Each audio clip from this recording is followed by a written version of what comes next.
And I gotta call Bambi. She's gonna kill me. It's Rocky. I want to go.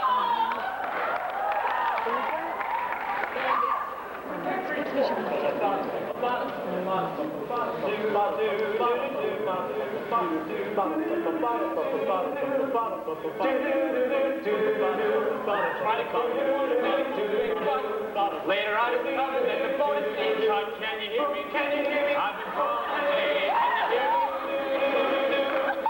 The radio voices, the lines all set. Can you hear me? Can you hear me? I've been calling today. Can you hear me? I wish it took a while, 'cause my baby don't know that I'm leaving in the morning and I'm ready to go. Can you hear me? Me and I'm here all gotta get the operator, make a telephone call.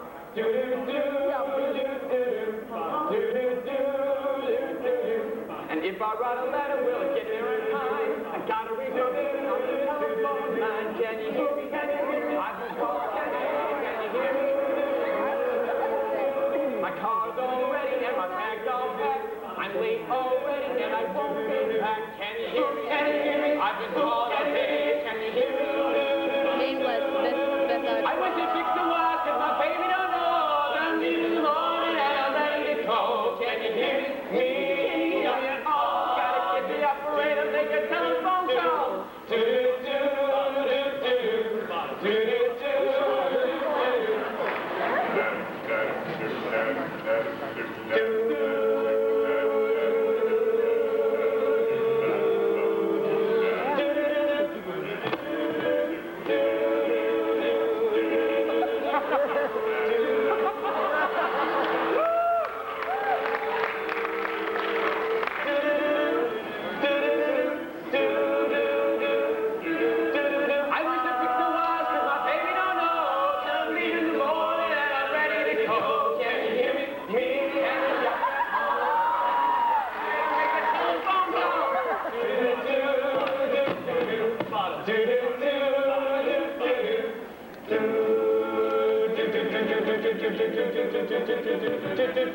Can you hear me?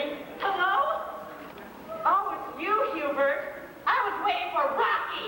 Click.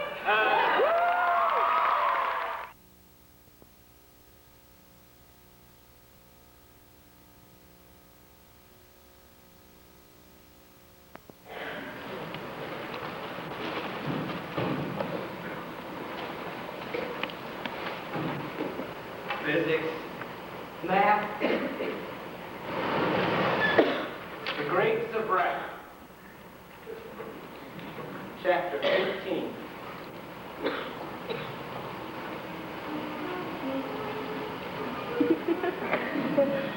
Along 66, the hamburger stand. Al was Dewey's place, Carl's lunch, Joe and Minnie's. Outside, and Joe or Carl or Al.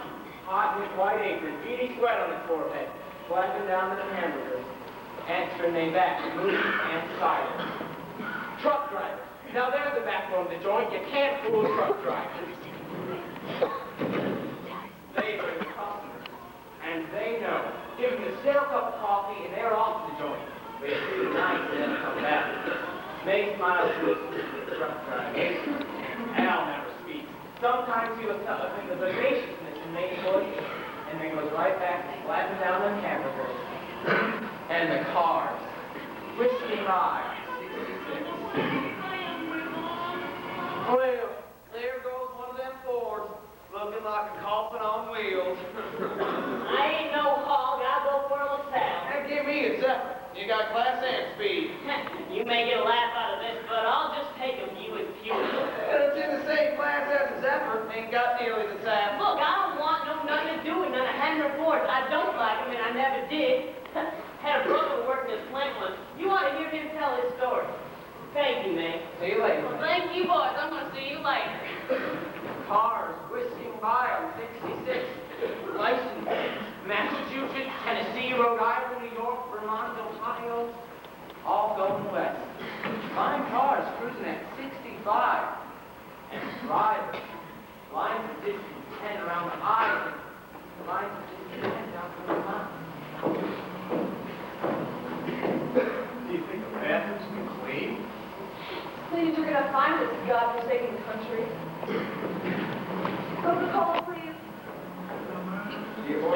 rise and soak. She'll drink it, and then she'll grab it ain't cold enough. And she'll drop 5 napkins on the floor, and won't pick any of them up. Do you think you could clean up that bathroom?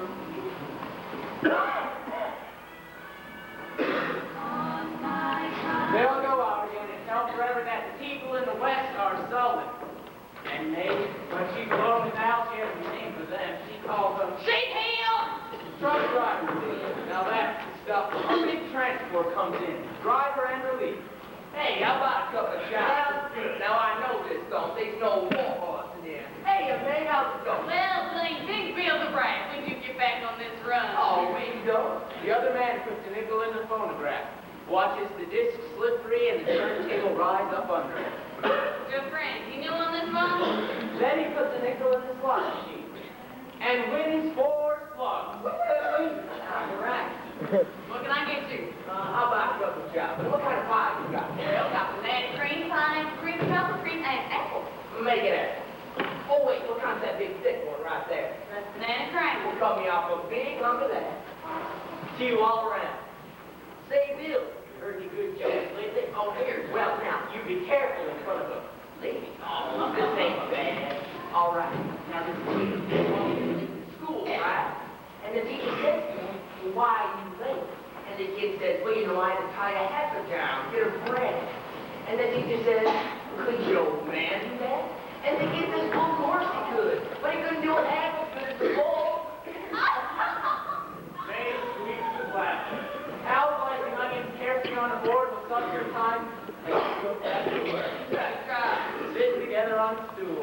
Spoons sticking up out of their coffee mugs fast at the time of day. Steam spurts from the valve of the coffee urn, and the compressor of the ice machine chugs for a time, then stops. The electric fan in the corner waves its head slowly back and forth. Now, you want to be out there on 66. Cars from all over the place. I'll head west. I ain't never seen that.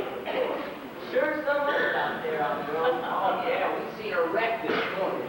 Big car, big cab, hit a truck, folded the radiator right back into that guy. He must have been doing 9 at least. I mean, that steering wheel just cut right back into me. Left me whistling like a frog on a hook. Driving along that guy was. Did it hurt the truck? Oh, Jesus Christ, though. It wasn't no truck. It's one of them, a cut-down cars, you know, full of stoves and pans and mattresses and chickens and kids. Now, he comes up behind us doing 90, squared up on 2 wheels trying to pass us, right? In a car. And he waved right at me. Oh, look, the air was just full of bedclothes and chickens and kids. The kill was going That is the biggest mess I've ever seen. The nigger pulled up. Old guy that was driving that truck, he just stands there, staring at the dead kid. We couldn't get a word out of him. Just dumb.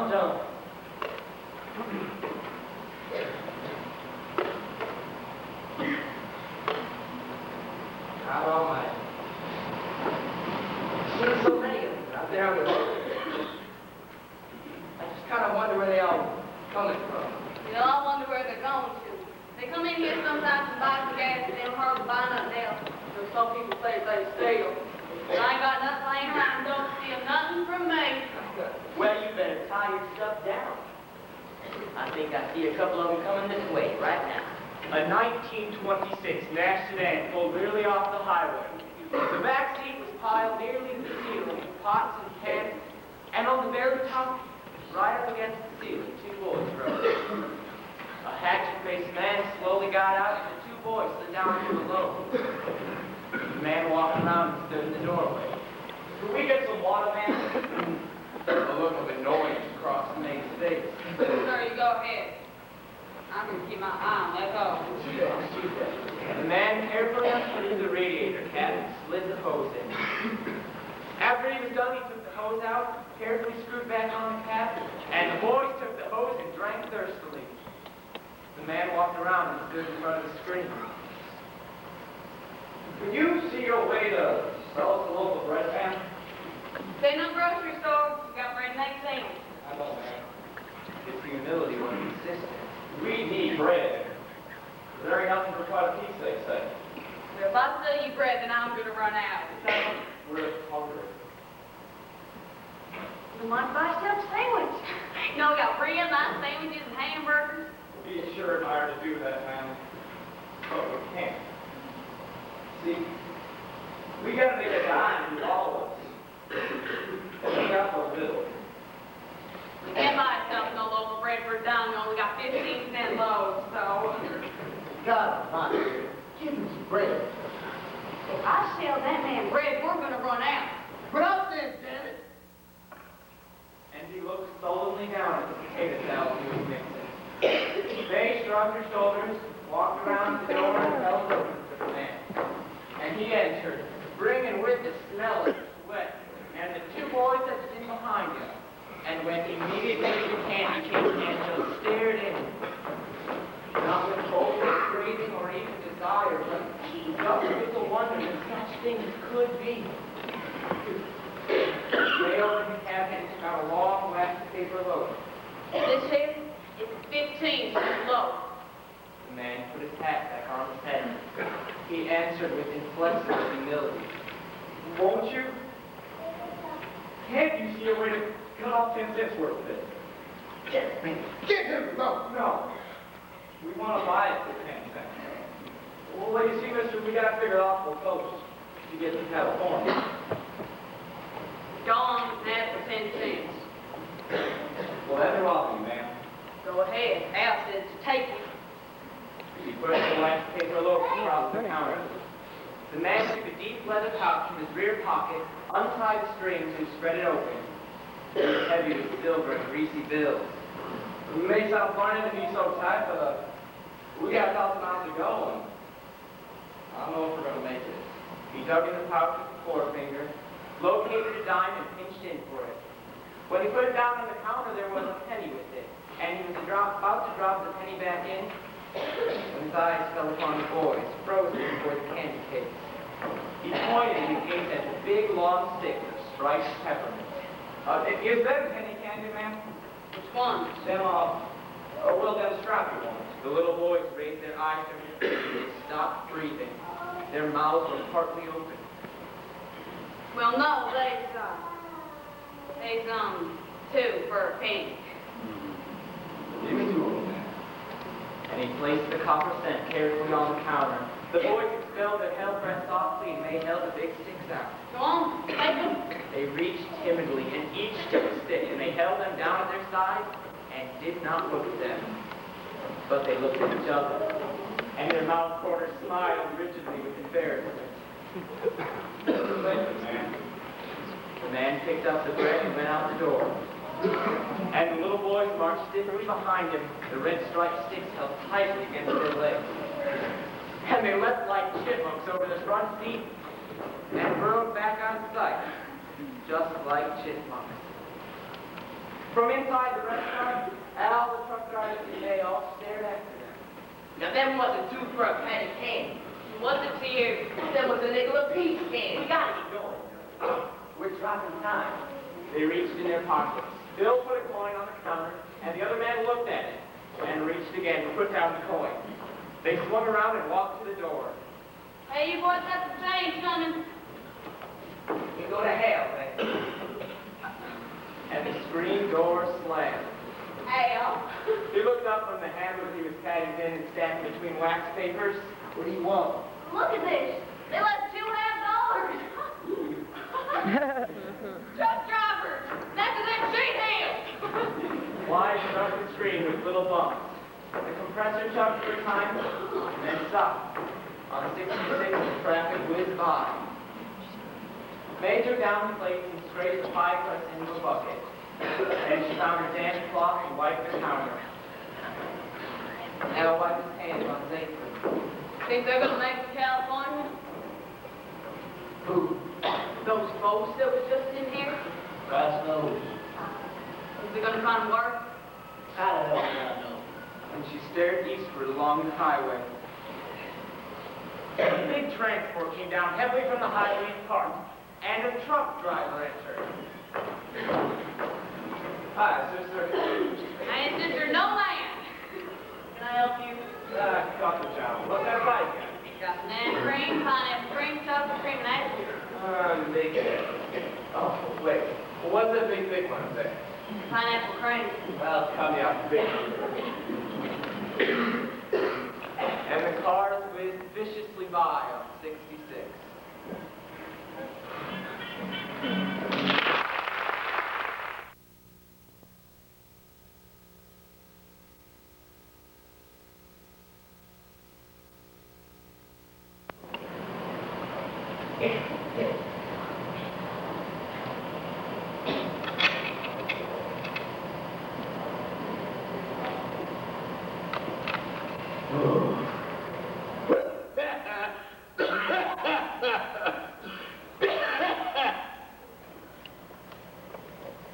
You smoking?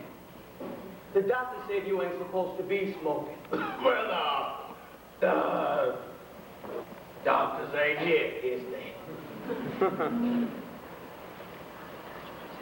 Look, why did you come back? Hey, wait a minute, son. I had to find you. Look, Dave, I didn't come to cause you no trouble. I just came to say, hey, how you doing?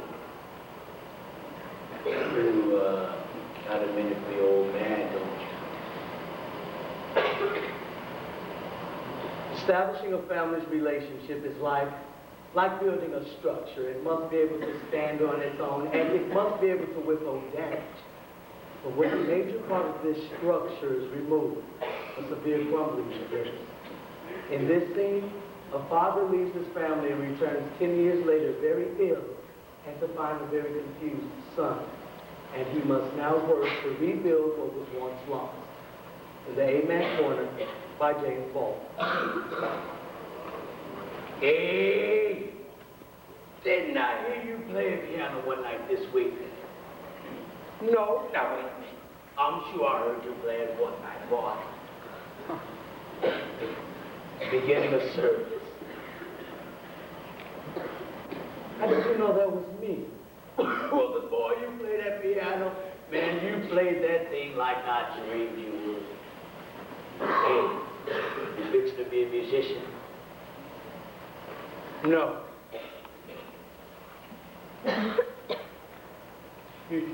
You just ran off and you left us. David, I would never have just ran off and left you, son. Me and your mother had some trouble. She wouldn't come to me. Yeah, I remember. Because that was when the baby was born.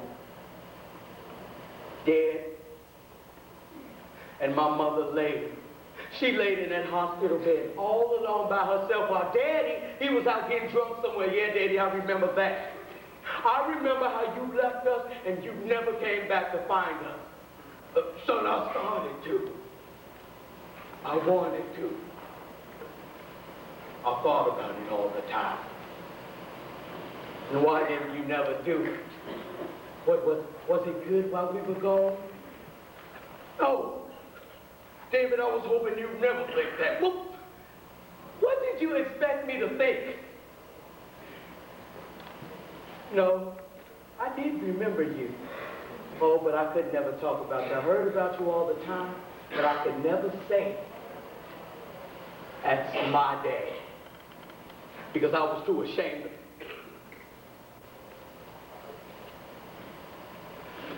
Don't. All right? Don't try to get away from the things that hurt you. Because sometimes that's all you got, son. Gotta learn how to live with these things and use them. All right?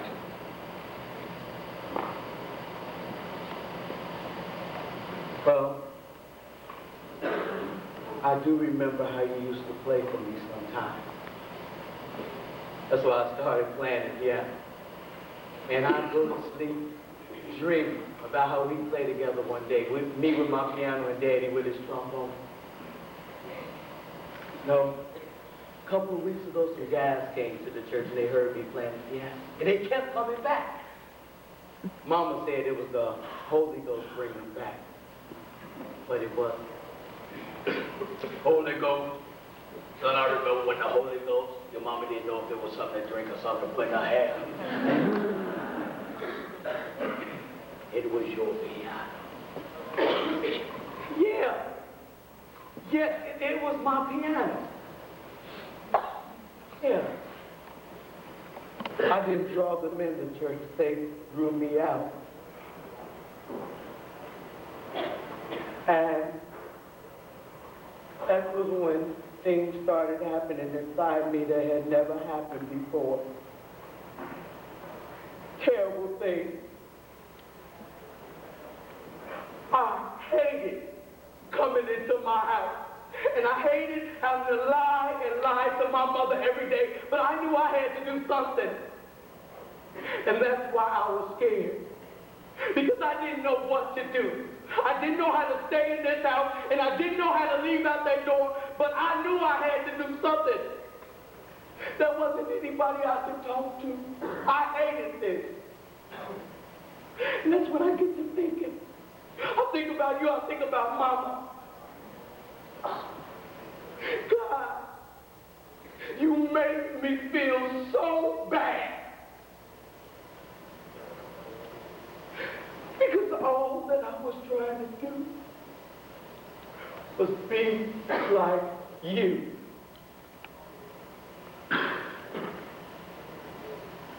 Oh. So, when you seen me, you got to wondering all over again and you wanted to be like your daddy, huh? Well, I'll tell you one thing, son. It wasn't music put me here. The most terrible time in a man's life, David, is when he done lost everything that's held him together. It's just gone and he can't find it. Then that man starts going down. If don't no hand reach out and grab that man, that man goes under. No, David, it don't take much to hold a man together. Man can lose a whole lot. Hell, might even look to everybody else that man done lost so much, that he should ought to want to be dead, but that man can keep on. Hell, David, that man can die with his head up as long as he got one thing. That one thing is him, son, who he is on the inside. And David, I don't think no man ever got to be that way without somebody loved him right here. Somebody looked at him. They looked way down in him and spied way down there inside him, son, and they got to pulling and they pulled.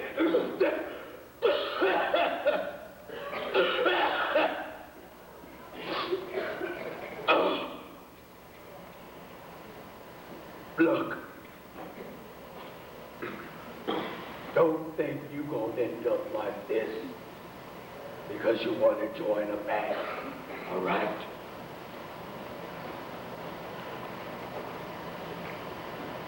But wasn't you scared?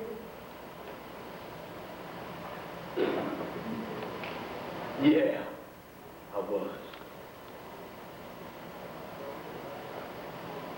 You scared now, ain't you?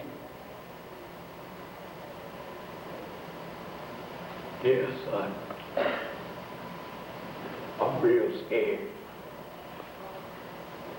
Hey, you all right, boy?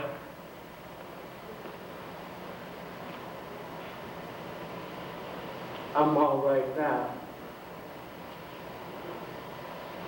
Daddy.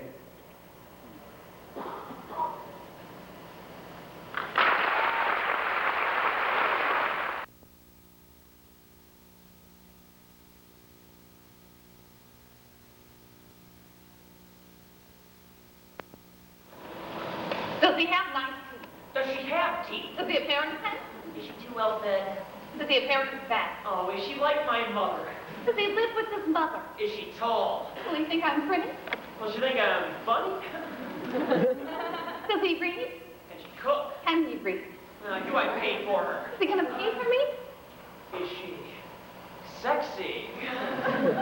Will he appreciate the versatility of tomatoes?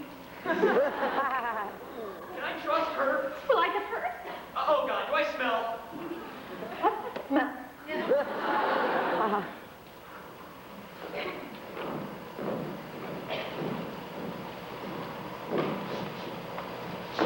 Dating. An enigma all its own. Most of us have heard of it. Some of us have even tried it.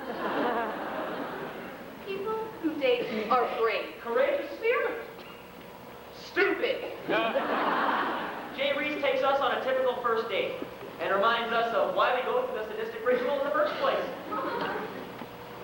Loneliness. It's still stupid. Awkward silence. By Jay Reese. We exchange greetings. Greetings. Oh, pleasantries. Pleasantries. I discreetly appraise his appearance. I conclude that he has my absolute minimum. Can I give positive approval? Although noting facial imperfections. Followed by fabricated smiles to ease the tension. I finally compliment her choice of apparel. I thanked him, knowing he couldn't care less, and returned the compliment, which I don't mean to be polite.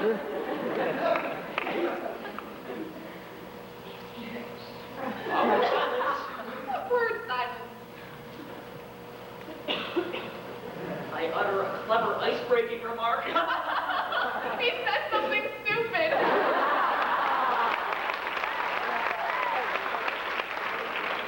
I ask about relationship objectives. Financial situation? Sexual compatibility. Financial situation. Medical history. Mental stability? Test results. Test results? Small talk. Small talk. Small talk. Awkward silence. Awkward silence. I stare into my menu I avoid making eye contact. because I have nothing to say. Awkward silence. And then we discuss our mutual friend Ellen, who sent us out. Oh, Ellen, this. Ellen, that. That's a statement of Ellen's great. Touching agreement with that statement. Small talk. Small talk. I stare at prices. I'd say the band is good.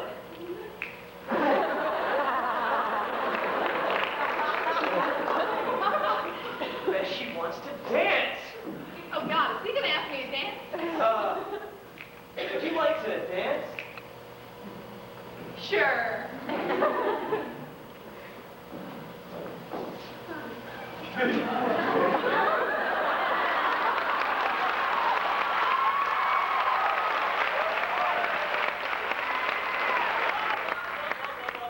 Talk about himself for half an hour. Oh, my new novel, blah, blah, blah, blah, blah. The main. Jerry Seinfeld, blah, blah. Tell us what they did together. The Bears game. Blah. Who they ran into. Oh, and Dennis Rodman. Blah, blah. Isn't that weird? Not really. Would I give a fake laugh? Noting self-indulgence. Fatal chatter. Fatal chatter. Fatal chatter. Fatal chatter. We wave as the waiter passes.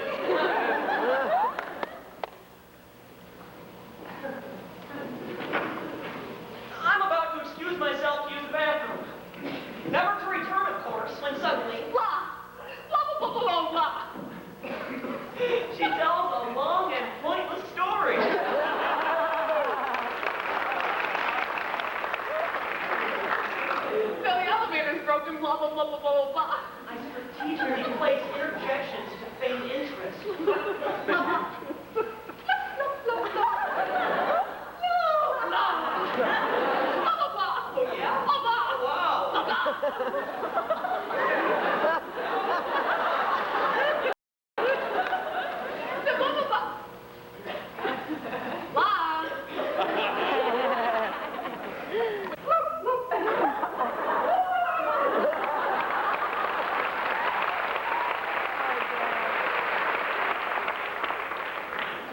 the highlight while missing the point completely.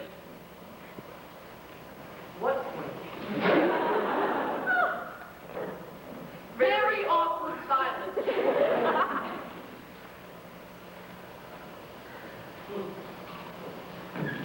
So, what you gonna get? I don't know. I feel uncomfortable. Knowing I wish to be someplace else. Wondering why she doesn't like me. Self-doubt. Self-doubt. Self-doubt. Self-doubt. So I conjure up an airtight excuse for why I suddenly have to leave. But I don't say anything. I think of how long it's been. I think of how lonely I feel. How tired I am. How being alone over And here. I could be over there. And I wonder if a person of my romantic desperation could be so picky. More self-doubt. I'm pathetic. Because I know how being alone is very boring.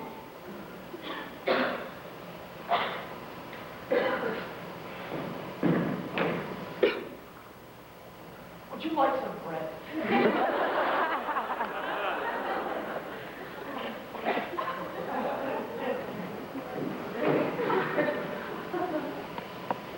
Thank you.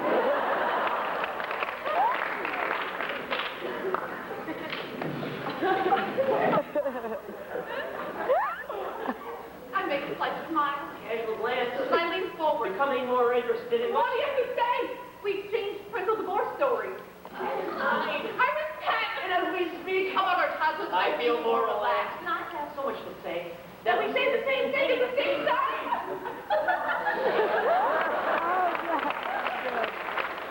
I tell her to go. I tell him to go. And we do it. Again? He becomes more animated. I churn her with my goofiness.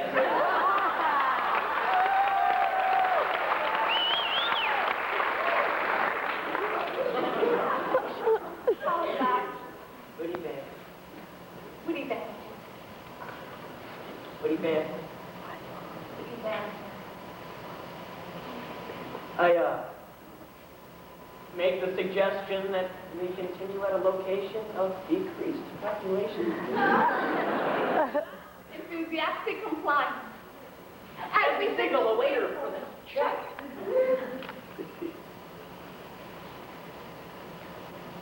Do I pay for it? You gonna pay for me?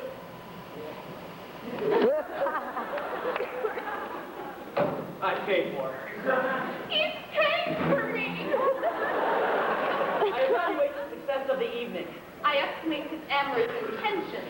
When do I make my move? When's he gonna make his move? Can I trust her? Will I get hurt? Oh, God, do I smell?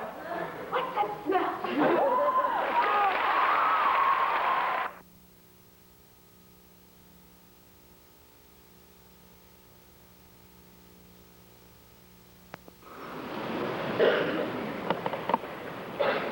Oh, I see that you're the kind of person who takes care of people, feels responsible.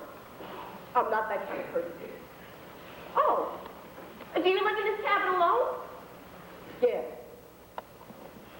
My name's Susanna DeLuce. I'm Henry Harris. Oh, well, you've been very kind. I mean, thank you. Look, you were almost frozen to death. I mean, I didn't do anything for you I wouldn't do for a sick dog. Exactly where were you when you started driving?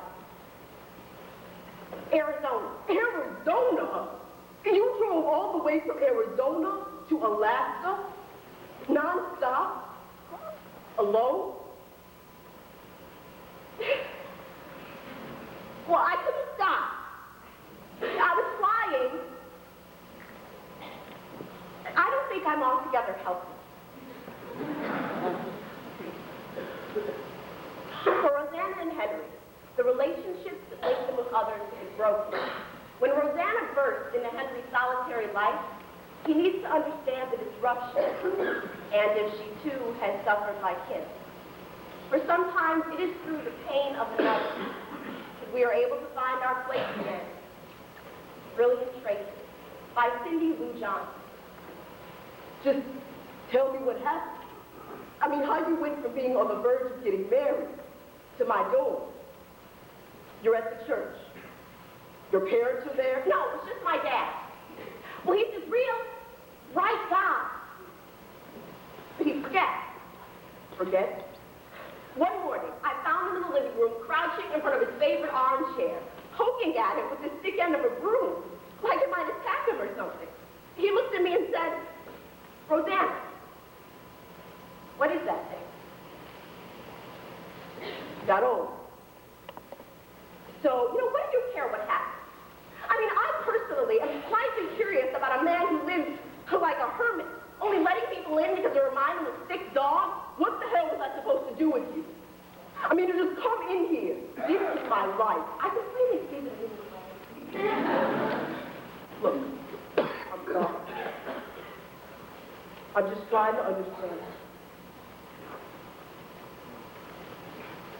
Well, I was at the church. And I just kept looking at the back of the groom's head. Up the altar. And I was hovering. And I just took 4 or 5 steps backwards out of the church. I went to my car. Once I started driving, I couldn't stop. Don't crash, don't crash, don't crash in his face. And then my car died. And now I'm here. Don't you think that he's a little concerned? I mean, if you left me, I could tell you. Look, frankly, you can't tell me anything. You don't have any more idea what Walpole Weatherworth thinks than I do. You almost became Mrs. Walpole Weatherworth.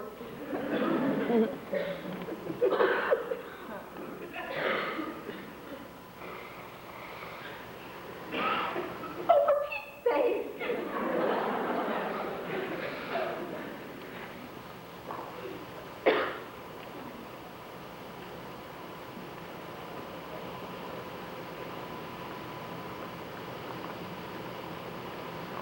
I'm a very weak person.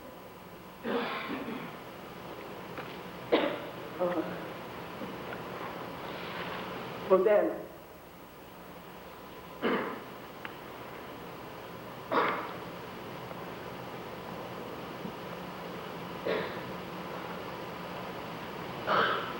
What are you doing? I'm petting your ears. Why? I don't know. I was just sitting next to you, close to you. This is not socialized behavior. Well, nobody's perfect. You don't know what life is like for me. And you don't begin to know. I have tried to steer clear of whatever this stuff is, all this stuff. But it finds me. You ask me why I'm here.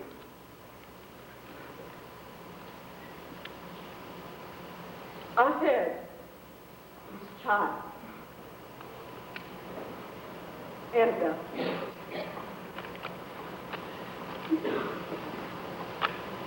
There was an accident. What kind of accident? She took a bad fall. She was up on the kitchen counter, next to the sink. And I came in, sort of at the other end of the room. And she stretched out her arms to me. She was happy to see me. And it was slippery and wet up there, and she just kind of turned sideways and slid off. Oh, no. I ran straight up there. I ran straight there, and I was almost there when she hit the floor. The one hope of saving her. If I had just caught her. But that wasn't your fault. You weren't there. You cannot imagine how close. But that was not your fault. You cannot imagine how close. Why aren't you getting married? Tell me. I was at my wedding. In the vestry. Getting ready to go in. And there was my dad. And I said, Daddy, it's me, Rosanna. And he smiled. And his eyes looked right into mine, right into them. And he said, it's so nice to meet you, Rosanna. I do believe you're the prettiest girl I've ever seen. His eyes looked right into mine, and he saw nothing. I blinked. All the bright places that I lived inside of him went dark.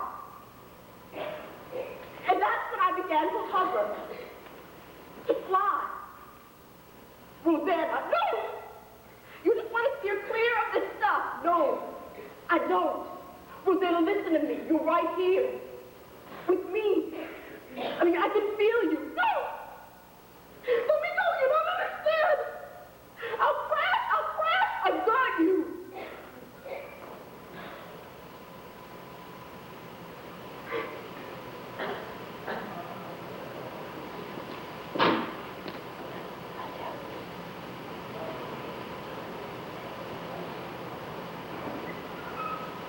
I can see myself in your eyes.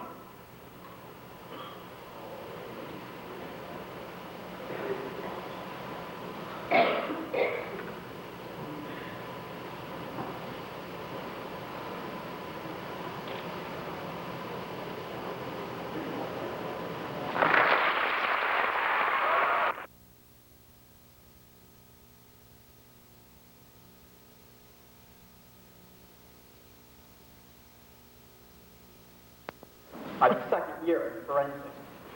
And I remember the week before regional, where another girl and I were trying to become the two people. The person that would go to regional, the greatest honor that could be bestowed on us. And in that week, we came to hate each other. We wouldn't talk to each other. We glared at each other in the hall, and practices were unbearable. And finally, my coach got us alone. And she said that if we didn't learn to act civilly towards each other, that if we didn't learn that civilization must be restored to our team, we'd both be off the team. We should find someone else. And in that moment, we learned our lesson. In that moment, my coach used her power to restore civilization. And this reminds me of Abraham Lincoln's quote, "By taxing, I buy civilization." I'd like to take a look at this quote today by first taking a look at what it means and what it has to say to us. Second, exploring examples of both the literal meaning and the underlying message of this quote. And third, seeing what high school students, such as myself, can learn from this quote. By taxing, I buy civilization. Now on the surface, what Abraham Lincoln is saying is that the money he gains from taxes allows him to improve his country, our country.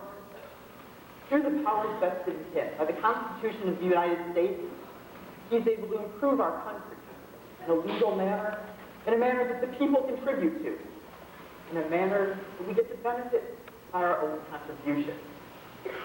As they say, money is very powerful. And Abraham Lincoln's quote says just this. But when we look deeper, try to find the true meaning of this quote, it's more about power. It's about wielding power, recognizing power.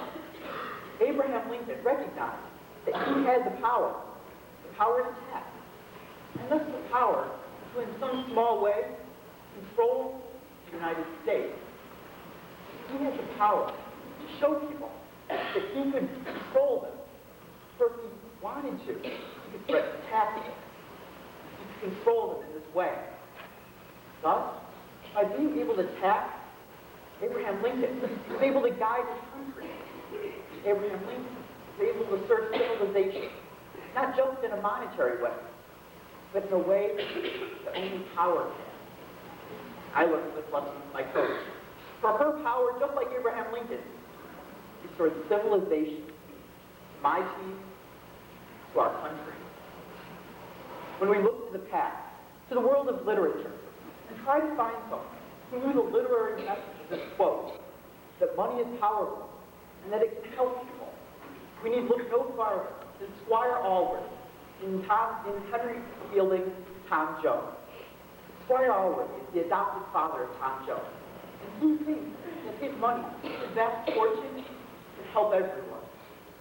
For the most part, he is right. When he sends Tom out into the world, he equips him with money so that he may be successful. When he dismisses Partridge, he sends him with money. He does the same for Jenny Joe, and even Black George, who he fires from the state, shooting Partridge illegally. He helps him so his family will not starve. Just like Abraham Lincoln, Squire Allworth was able to use his money to help everyone around him. But when we come out of the past, into the present, try to find one man who, like Abraham Lincoln, used his power to keep civilization together. The best example we can find is Phil Jackson, the coach of the Chicago Bulls. And of course, the greatest threat to civilization on the Chicago Bulls is Dennis Rodman. For years, coaches around the NBA have been trying to figure out what to do with Dennis Rodman to keep him in balance, to keep him in line, to keep him civilized. Phil Jackson figured it out. He figured out that by threatening Dennis Rodman, by showing that he will be strong, that he is able to suspend him from games, he showed Dennis Rodman that he has power over him. And listen, Dennis Rodman is not civilized. Phil Jackson, just like Abraham Lincoln, will tax him. Just after Dennis Rodman, he bought him $a few million in the past few weeks. So when we look at Squire Allworth, when we look at Phil Jackson, they are both Abraham Lincoln. Both men realize the power at their disposal and its ability to keep civilization together. So what can high school students, such as myself, learn from the life of Phil Jackson, Dennis Rodman, Squire Allworth, and Abraham Lincoln? We need to learn that in our own lives we have power, but we need to recognize this power and put it to an effective use, just like Abraham Lincoln. First, I see a three-pronged attack for how high school students, they better learn to recognize their power and use it effectively. First, we must recognize the need to wield such power. We must see that someday the high school students today will become the leaders of tomorrow. And only if we are able to rally people together around us with their support by wielding the power that we own will we ever be able to lead the world into a prosperous new millennium. Second, we need to look around us for examples of how to wield such power. We can look to the founding fathers of the United States in the Revolutionary War. They were the leaders, the aristocracy. But by pride, by respect, they had support of the common man, something the British never dreamed they would do. They showed the common man, the Minutemen, the Sons of Liberty, that if they would support them, and when a new country was founded, when democracy was restored, they would be rewarded. The common man supported it. Third, once we've accepted the need, once we've seen examples, we'll be able to put this into practice in our everyday lives, in extracurricular activities, in our homework, in our classes, even at forensics. We'll be able to accept the power given to us and use it effectively, just like all those who before us. By taxing, I have the power to control civilization. Abraham Lincoln's quotation gives us many lessons about history, literature, sports, and just a little bit about how to run our lives in a world where the day is coming when we must step up, become the leaders of tomorrow, and lead the world by example and by power.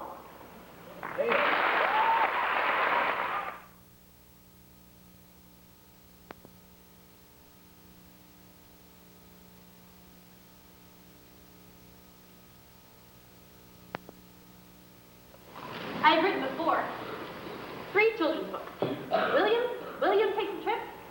More William. Maybe you've heard of them. Well, in the first one, William gets a duck. He builds it a house with a doorbell. In the second one, William goes to Wildwood and has a good time. In the third one, William finds a wildebeest in his closet. It messes up his room. Life is tough all around. Well, I was planning on writing a fourth book, but I didn't know what to do with William finally. So instead, I am writing a rational suicide. Hey, no oxymoron there. A month ago, I was told I have cancer. A diagnosis of cancer is a grim reminder of one's mortality. It makes one question their relationships, their actions, their fears. And perhaps most prominent is how they will face tomorrow. Go Like This by Lori Moore. I tried therapy for 3 weeks, wearing scarves, hiding hairbrushes. I actually turned up the stereo every time I went into the bathroom to throw up. Blaine heard my retching above Mozart only twice. Mom, are you all right? I'm okay, honey, I'm okay. Hell, I'm okay. Dr. Corbin said that many women go like this for months and improve. Live many years after. Go Christmas shopping. Eat birthday cake. All of life's simple pleasures. Go like this, he says. Go. Go like this, he says. So he can check for further lumps or something. I try not to look at my chest. The place I thought my soul was located when I was 5 is no longer there.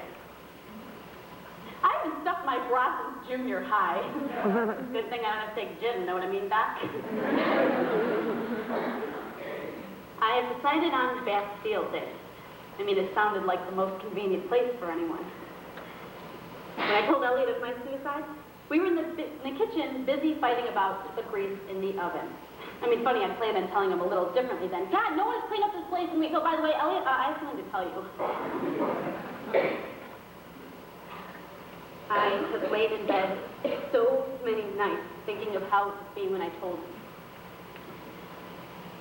Remembering the way our bodies used to love each other. I never questioned Elliot's reluctance to make love to me. I mean, this isn't exactly the same body to him, with his simple, boyish perceptions of the physical. Hey, it's all right, I say. But I look at the curve of his bones, the freckled skin of his back, and I see something wildly magical still. Something precious.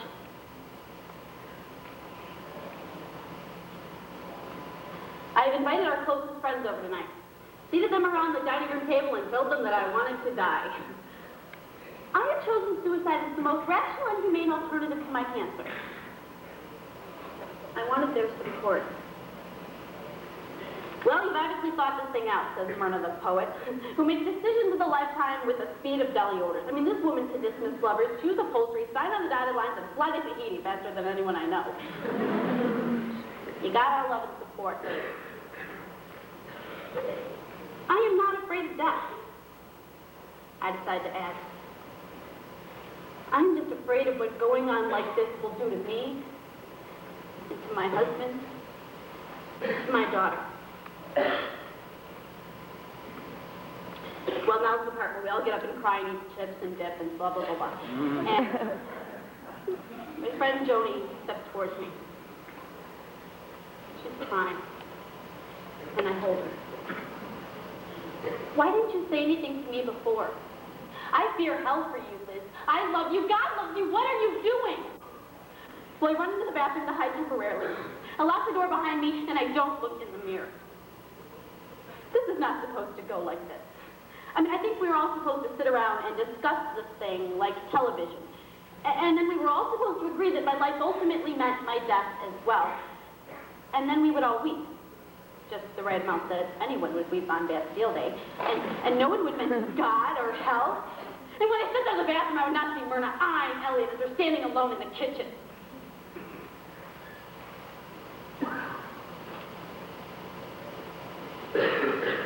In the morning, we told Blaine. We had decided to do it together. You're going to die, aren't you? Before I even have the chance to say, well, now you're young, honey, and you probably won't understand. She's got this habit. She tucks her hair behind her ears when she doesn't want to cry. And then we told her why. And I got the chance after all to say, well, now you're young, honey, and you probably won't understand. And then she got the chance to look at me with this gaze of contempt that only fourth graders know. And she sobbed. And I fell into her arms, and I sobbed too, and that hair tucked behind those ears. And I cursed God for this day. And Blaine, she wanted to know who was going to take her to clean that class.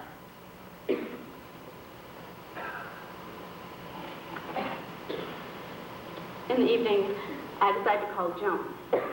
Joni? I'm sorry it's late, honey. No, you don't have to come over. It's okay. Listen, I just wanted to tell you that I love you. And don't feel bad for me, okay? Hey, listen, could you keep an eye on Blaine for me? I mean, God, I just told her about menstruation last spring, and she seems so interested. She loves you, Joan. She really does. Take care of yourself, all right? Hey, could you say a prayer for Elliot? Because he cried this morning. The first time. God, I love him, Joni. Despite everything. Everything. Everything I can see, from the round eye of some empty saucer, making out a patch of sprouted trees in the spring of wildebeest, one by one, growing in the towel, circling up, laying in the sun, silently to decompose.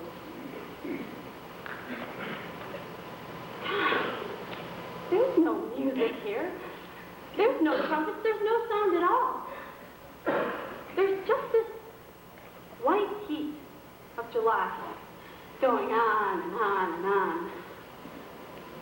Going on like this.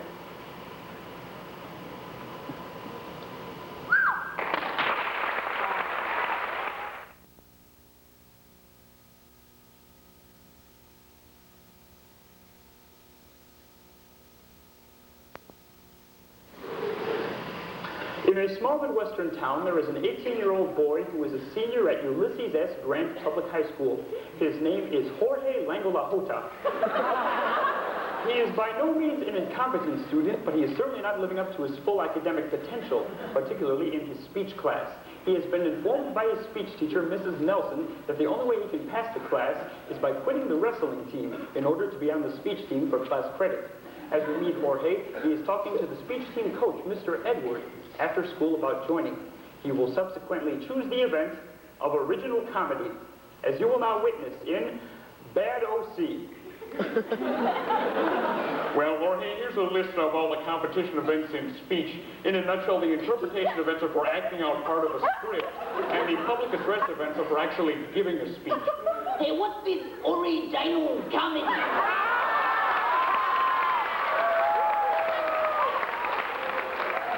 That's original comedy, an event where the competitor performs a funny routine or monologue that they've written themselves.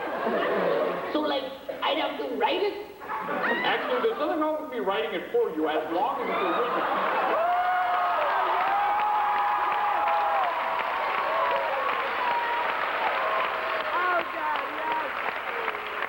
Would you like to do that event, Jorge?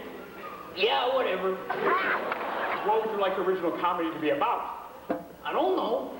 How about an observational monologue about minorities in today's society, eh? Yeah, you could do on a miniature golf and dancing with no rhythm. I've got it. What's something that you like to do in your spare time, Jorge? Trip the life fantastic. Come on, Jorge. What's something that you like to do, for instance, on weekends? I like to go to the movie theater. Perfect. That's what it'll be about. We can write it together on Friday after school. The following Friday. All right, Jorge, I'll read back the ending for you one more time. It was the worst movie I had ever seen. I was bored to death. The whole thing was 7 hours long, and it took 3 hours just for the opening credits to end. Huh? And worse, there were commercial breaks after every scene, so what I don't understand is, why did Siskel and Ebert give it 2 thumbs up? And then when you're done, Jorge, you bow your head, okay? Just like you do before you begin. So, when do I gotta do it? Tomorrow morning, the team leaves the school at 6:30 a.m. to go to the tournament. Hey. I think you'll get along very well with your teammates, Jorge. Like who? Well, like Mike Katrikis. Oh, you mean that drama club guy? Oh, man, he's annoying. He's always singing and talking and he won't shut up, man.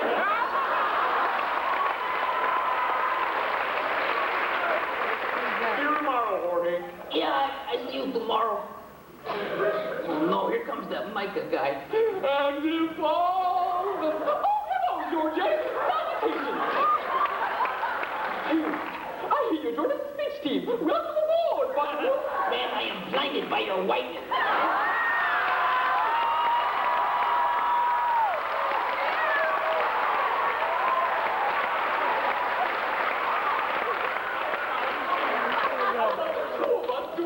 Together. I had my eye on a particular script for a while. It's about two men who become stranded on a deserted island together, and all they have to rely on is each other. Man, you hit that stool button and dream some more. You're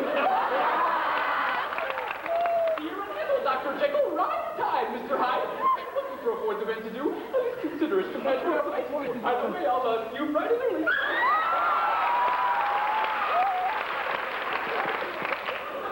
The next morning, before the season of competition began,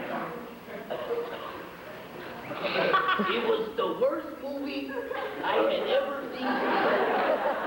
I was bored to death. The whole thing was 7 hours long and it took 3 hours just for the opening credits to stop. Even worse, there was like a commercial after every part of the movie. So what I don't get is how come Ebert and Cisco gave it the finger?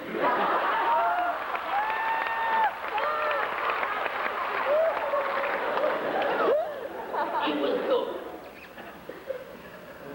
You know, you just kick it. As I was sitting there, I knew I wasted my green because it was the worst movie I had ever seen. There was a guy with a gun. What I wanted to know is how come they never had to reload. The movie people don't care. I wasn't like a bear. I wanted to get up when I was stuck in my chair. And then the other one, I threw a fit. I said, man, are you kidding me? This movie is for...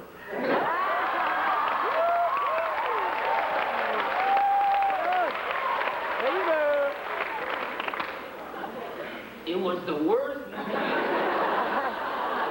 ever seen. It was that.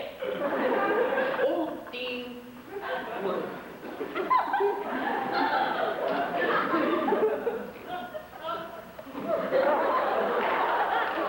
Hey, why you gotta look at me like that?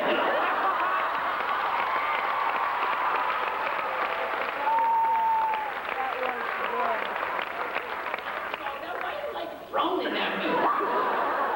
Don't frown at me. Just be the judge, dude. Right now you're writing it down.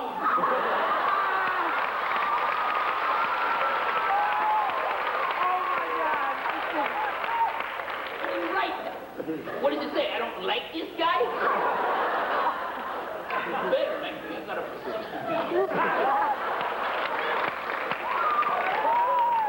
I don't even want to be here. I was the best wrestler on the wrestling team, but my teacher, Mrs. Nelson, said I had to be here so I could pass her stupid class.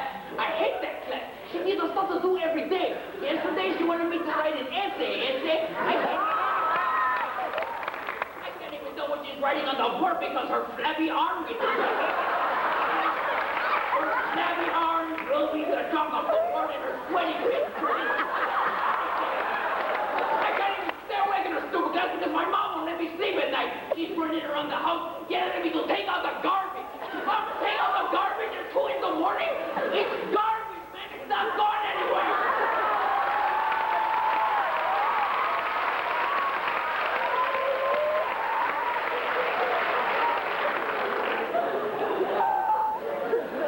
Jorge gradually became discouraged with competing on the speech team.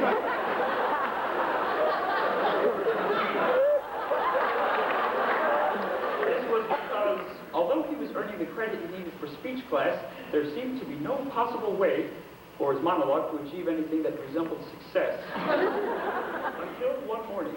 Good morning, comrade. I'm just a rarity to compete today. I practiced my dramatic interpretation of this last night, and I really think it's going to pay off for today. Especially at the end when the character Simon confronts his father and he says, Father, this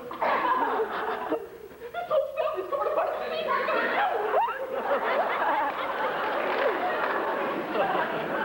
I can't take it anymore. Something has to be said.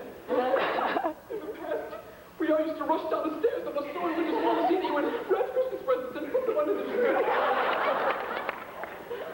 Father, where's George?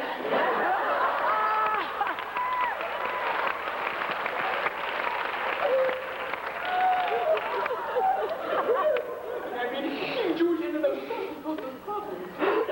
George started thinking it's become a gang symbol. I can't wear my medallion in public anymore. It's worse. The other day, Rabbi Schwartzbach was running across his lawn, yelling at someone, "Hey, Holmes, get off my turf!" And just mowed. Yeah, boy. Oi, oi, oi. Sometimes, Father, it all looks so hopeless, I just want to jump into the ground and mama. I still remember the last thing she said to me on her deathbed. Before the cigarettes did her in for good. She said,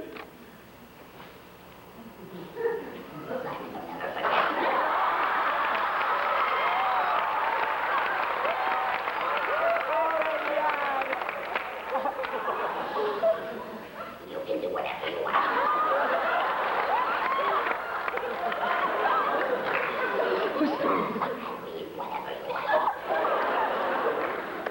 "Hey, our competition been going for you so far this season."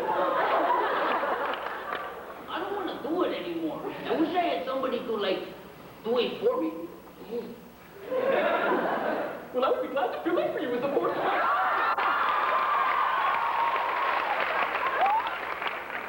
Okay, go ahead. In the weeks that followed, Jorge's monologue flourished in the talented hands of Micah Tricus. So much so, in fact, that by February, Micah had qualified for the state finals in original comedy, as well as in his 3 other events. Oh, what a lovely winter's morn. My mother looked chunks of ice and snow rolling off the school's roof.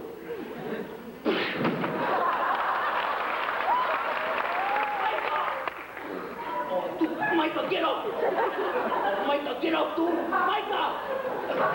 Micah! Oh, man, what am I gonna do? Okay, George, I'm ready. Okay, before I begin, I bow my head.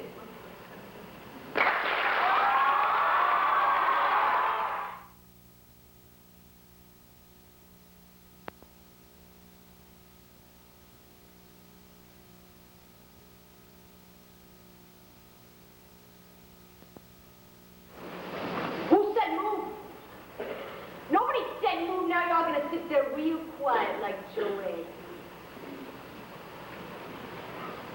Oh yeah, that's nice. Yeah, I like that a lot. Why don't you just hold it like that while I get this shotgun over here and blow all your heads off?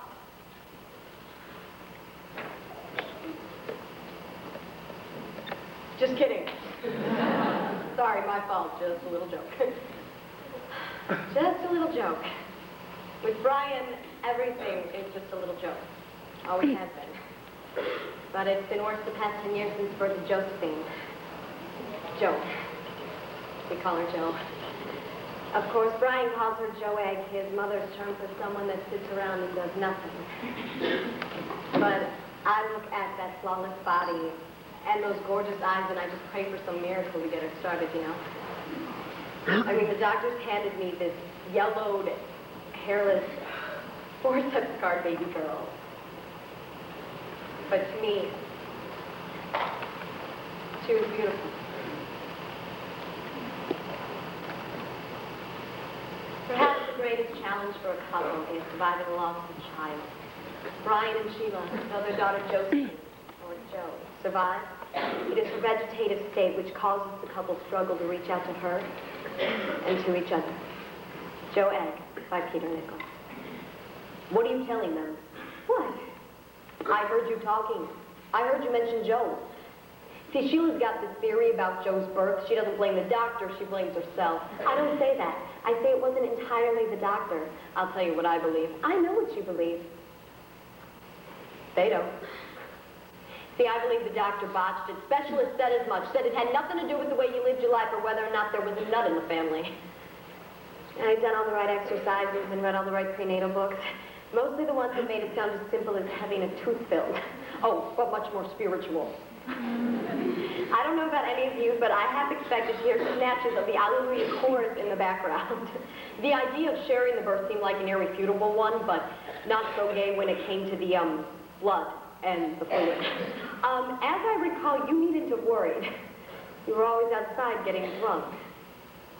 Well, what else was I supposed to do? You know, by the last day I thought you were gonna die.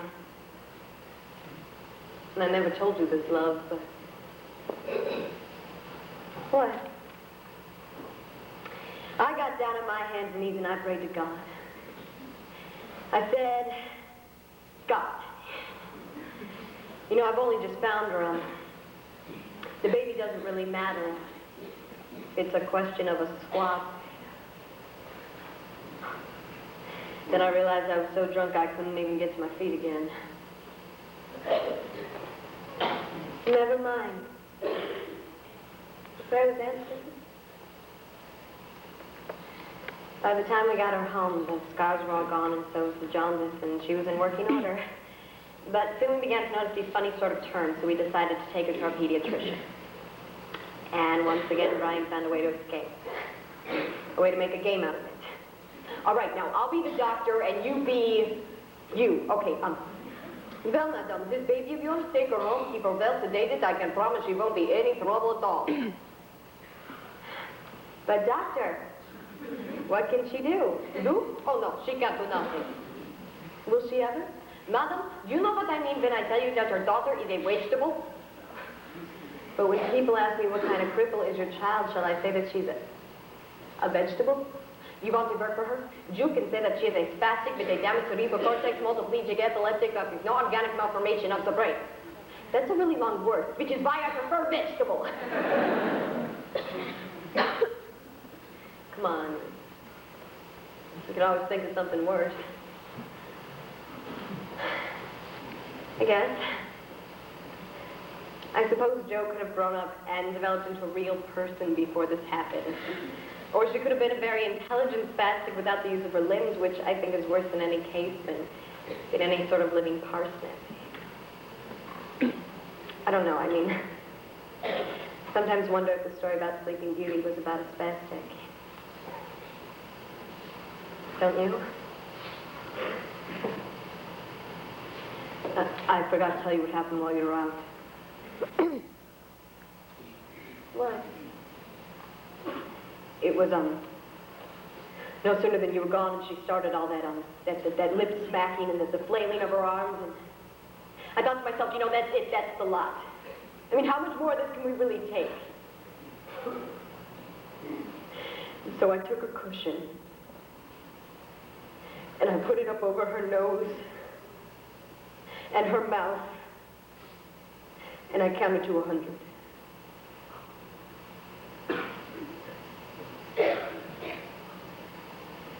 It was all very peaceful.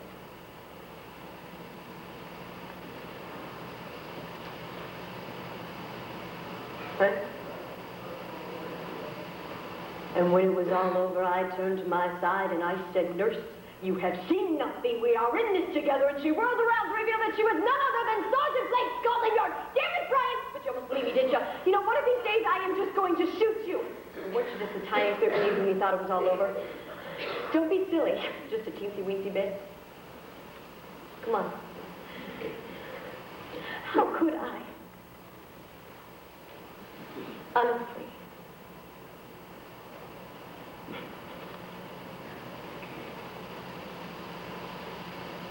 You see, I join in these jokes to please him.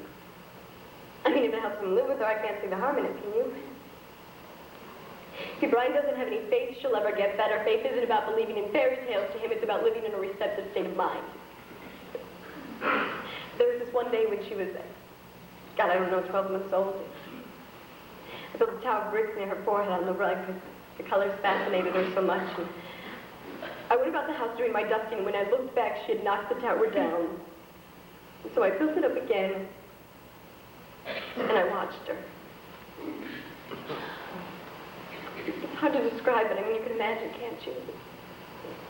It was like several times her hand barely nearly reached the tower and then was jerked away by some sort of spasm, but It was like she had the will. God, she had a mind of her own, you know. Brian's mother often says, wouldn't she be lovely if she were up running about, which makes Brian hoop with laughter. But I believe that with this life, there's hope. And you know, sometimes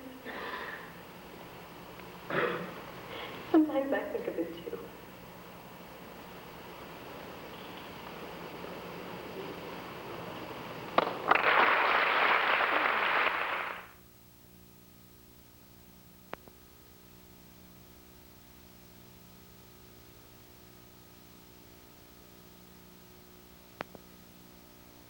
Going to great lengths to win a bet, Henry Higgins was determined to be a Pygmalion and sculpt Eliza Doolittle into his fair lady.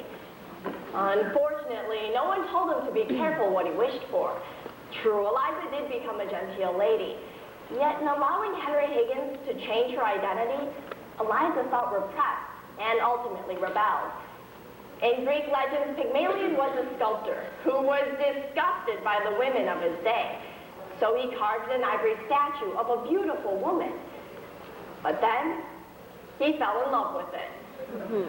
In our contemporary society, we also see people acting as Pygmalions, though the new terms of image consultants and spin doctors do not make their effects less startling. Our image-conscious society has created and recreated individuals without true substance. Similarly, we mold ourselves to meet the expectations of others. This never-ending spin cycle of expectations may lead to the loss of the individual sense of identity. Thus, we must look at the harms of a society that values style over substance. To do so, we must first define the Henry Higgins in our society, then examine the harms and the causes of expecting Eliza perfection. And finally, wouldn't it be lovely to break free and become individuals with real substance? Pygmalions like Henry Higgins can be found throughout our society. We tend to focus on images and recreating individuals, from woman to pretty woman. Sure, we loved watching the Julia Roberts character become the modern-day Eliza Doolittle. Yet it is disturbing. Somehow we see this image-making as acceptable. In the political arena, spin doctors create the perfect politician who appeals to voters without the substance. According to the August 25th, 1996 issue of the New York Times, these days, substance has taken the backseat to style, and good looks and nice clothes count more than ever. The media has spent more time discussing Hillary's ever-changing hairstyle than her husband's policy proposals. And in business, companies such as Image Consultants Limited provide the business person with image requirements for success. Such political and business image making may seem far and detached, yet we see image consultants right on the street where you live. Child psychologist and author of the book, The Hurried Child, David Alkind asserts that parental expectations may even push for the perfect child, who's also the perfect musician, perfect athlete, and straight-A student. And believe me, I've been there. We are no strangers to these expectations. But hey, it's no big deal. It's easier to be under someone else's thumb, right? But at what cost? Focusing too much on remaking people can become harmful when we overlook who people really are. In politics, we lose sense of policy. According to the March 3rd, 1996 Time Warner Online report, campaigns have pushed voters to focus on images of competence and integrity. And as a result, they know little about policy proposals. Emphasizing style over issues is problematic. But what is more troubling is the effect image-making has on the individual. Young children, Alkine's hurried children, under so much pressure to become the perfect child, lose their childhood, and some ultimately rebel. Parental expectations can become so controlling that the child may grow up to control his or her own relationships. Unfortunately, some turn to abuse. Kathleen Carlin, a part founder of the National Women's Abuse Prevention Project, cites in one of her cases that a man expected his wife to dress, speak, and cook a certain way. In one instance, her reluctance to meet these expectations led her husband to severely beat her on one Thanksgiving. Later, whenever she hesitated to submit to his wishes, all he said was, "Remember Thanksgiving." Terrified, she would submit. As a result, she began to change herself according to his wishes to avoid the serious consequences. After calculating the cost of such image making, we must find the root of these expectations. What caused Henry Higgins to work so diligently on Eliza? On one hand, we spin. We are a society fascinated with images and with the concept of, if you can't dazzle them with brilliance, baffle them with the spin. And on the other, we are spun. We often don't have the self-esteem to tell someone that we don't want to be controlled. Often in the fear of rejection or being alone, many women allow their men to control and abuse them. Many politicians submit to spin doctors because of what the New York Times of September 1st, 1996, cites to be the push for polls above principles, winning above authenticity. We have become more concerned with the glory of winning than building true personality. But instead of submitting ourselves to Henry Higgins, we must design some solutions to stop this image spin cycle. We must begin to emphasize substance instead of style by looking beyond the images we have expected in others. Expectations should be directed towards building character, values, and ideas. For example, in the political world, Colorado Campaign for Common Ground was founded to address the real issues that face Colorado, rather than the candidates' images. But as long as there are politics and businesses, image making is bound to continue. What can make the difference is changing our perceptions of ourselves and others by learning to cope with the spin doctors in our lives. Images must not recreate who we are. In relationships, watch out for the controlling behaviors in others. According to Mary Bethel Pinnessy, Executive Director of Domestic Violence Services, set a standard right from the beginning on how you want to be treated. And then ask yourself, does this person control what you wear, where you go, or who you're with? And through avoiding the spin doctors or becoming one ourselves, we and those around us can begin to address the real issues and qualities that make us more than just an image. Though times have changed since the days of My Fair Lady, we are all in some way or another a Pygmalion or a product of one. Image consultants have invaded our society, acting as Pygmalions to recreate the individual, to appeal to whatever the special interest group du jour. As a result, true substance falls at the wayside. Eliza rejected the gowns and rejected the lifestyle to pursue her own identity. And by refocusing our attention to what is truly substantial in an individual, we too can slowly move away from an image-making society. And wouldn't that be lovely?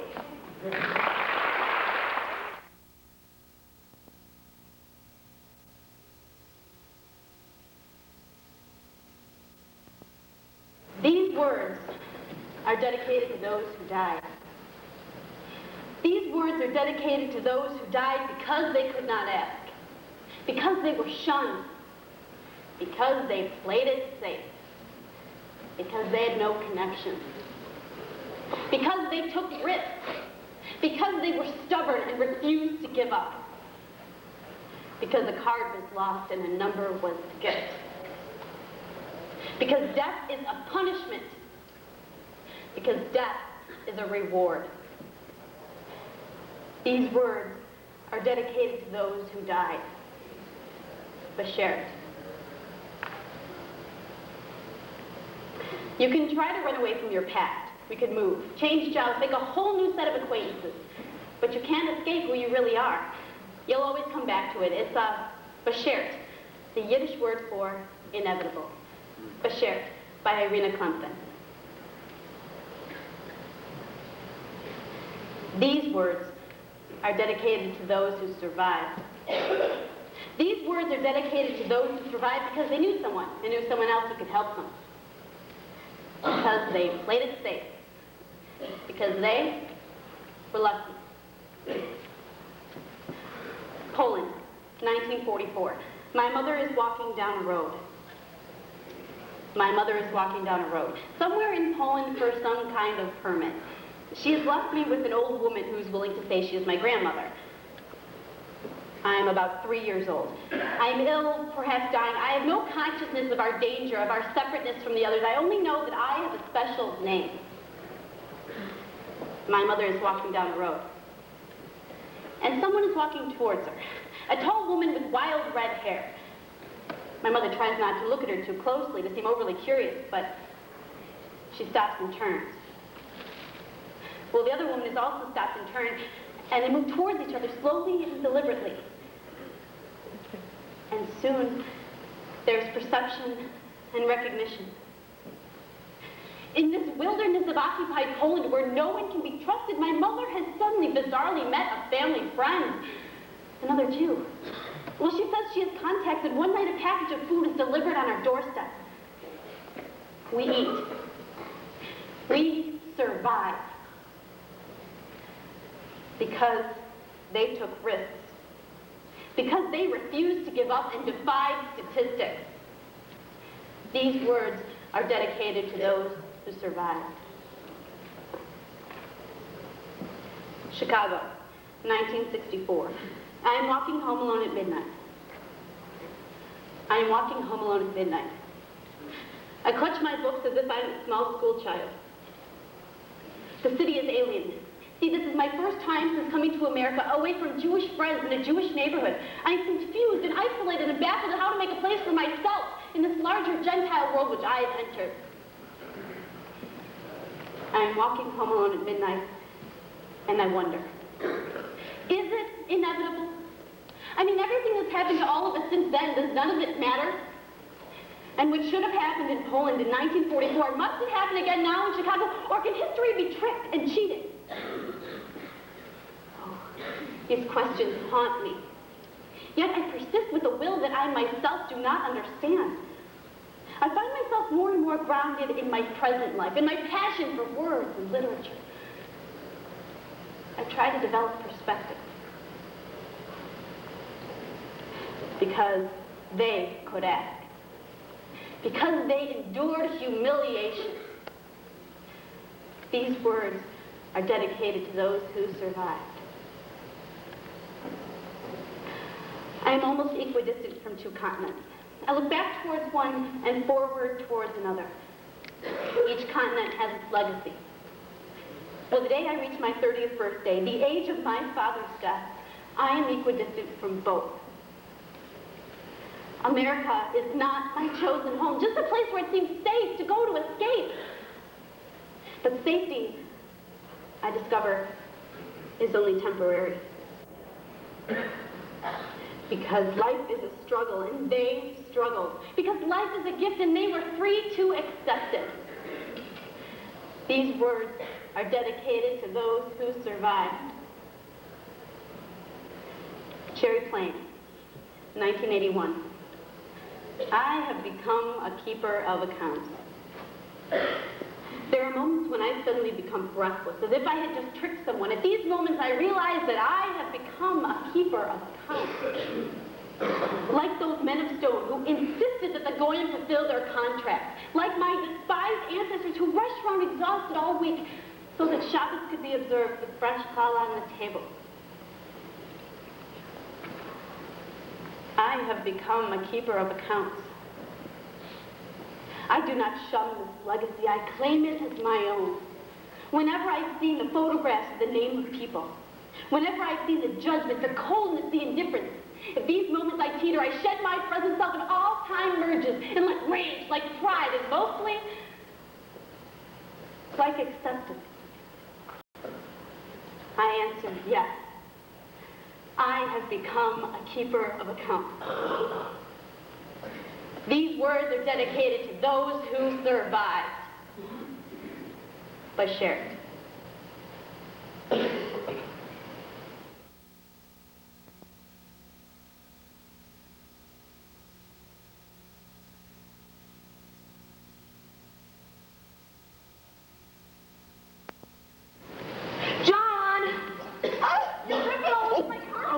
I'm sorry. Jeez. So it's not snowing outside anymore? Well, look, I didn't come here to talk about the weather, all right? You're drenched. Can't get yourself in there. No, that's all right. I don't want anything. No, John. No, I don't want anything. John! Look, Mayor, I don't want anything. I am not one of those men from your oppressive past who just walks in the door and expects you to give him your... Is that your coffee cake? Oh, Mayor, you're the best. John, I have something to tell you, and it is very important that you listen to me. Okay. This coffee cake? It needs butter, so I'm just going to go in the kitchen and get some butter. Do you want to know why? Because I like butter, and I have every reason to get butter if I want some butter. It has nothing to do with you, okay?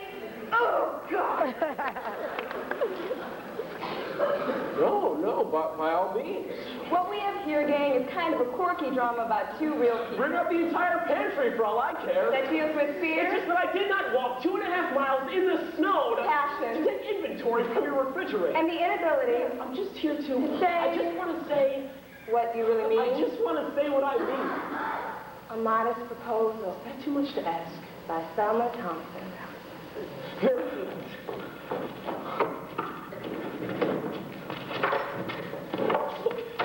Can we just talk? Why are you here? What?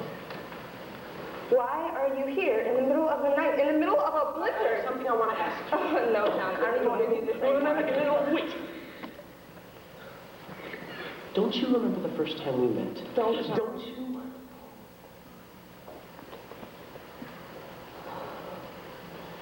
John? Man, please.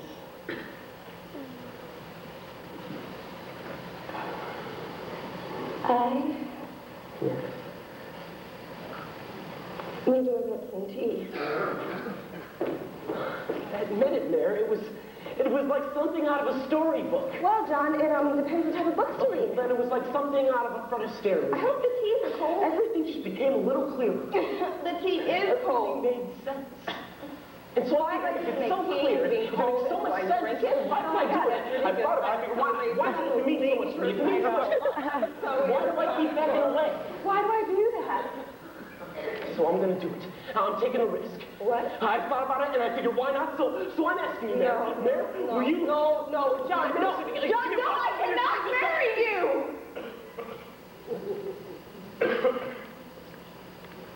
I can't marry you.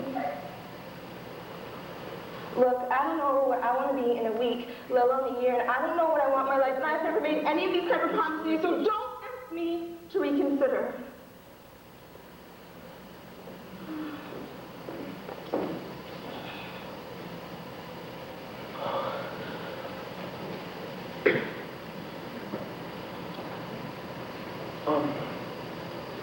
I was just going to ask you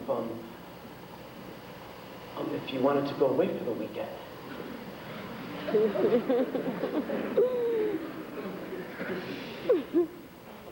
What? Yeah, just a weekend. Oh my God. Well, what do you say?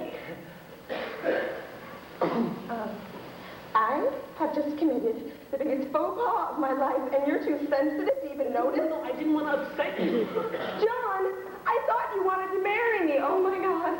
I practically proposed to you, and that's how you respond, right? And I can't wait for the weekend. Just forget it, all right? No, John, you forget it. Think about it, Mary. You'd never be alone again, and even if you were gone, I would still be here, thinking about you, bragging to my friends about you, loving you.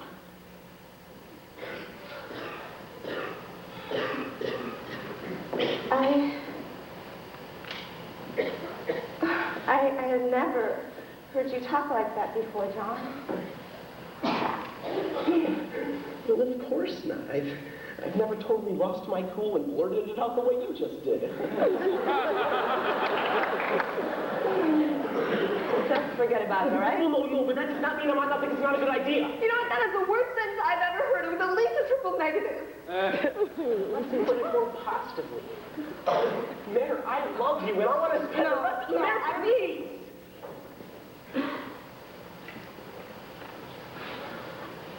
I don't want to see you anymore. I think you should go now. Oh, that's not fair.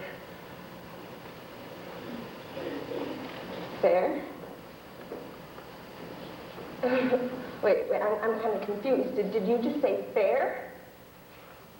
It is not fair, John, that I sit here and spend all my time thinking about you and I don't even think about myself anymore. Nobody walks 2.5 miles in a blizzard to suggest a weekend. No, I can't do this. I can't do this anymore.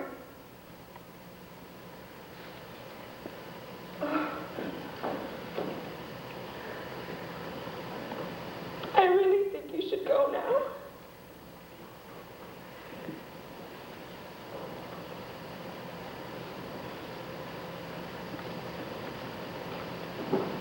Why?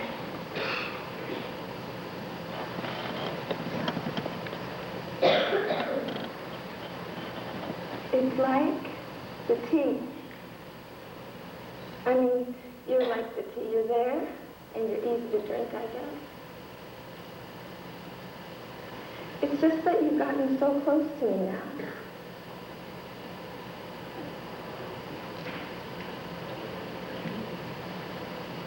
I don't even know what to say. Look, I'm sorry.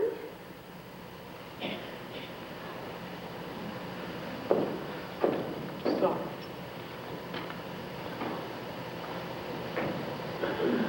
I'm sorry. Yeah, John, What am I supposed to do now?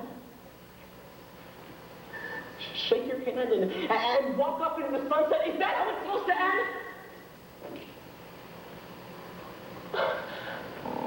I'm tea. Tea? I'm tea? Man, what does that mean? Look, what does that mean? Tell me. Where does that leave us?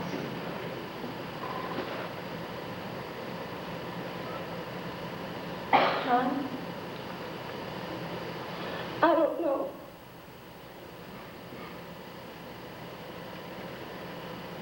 I really don't know.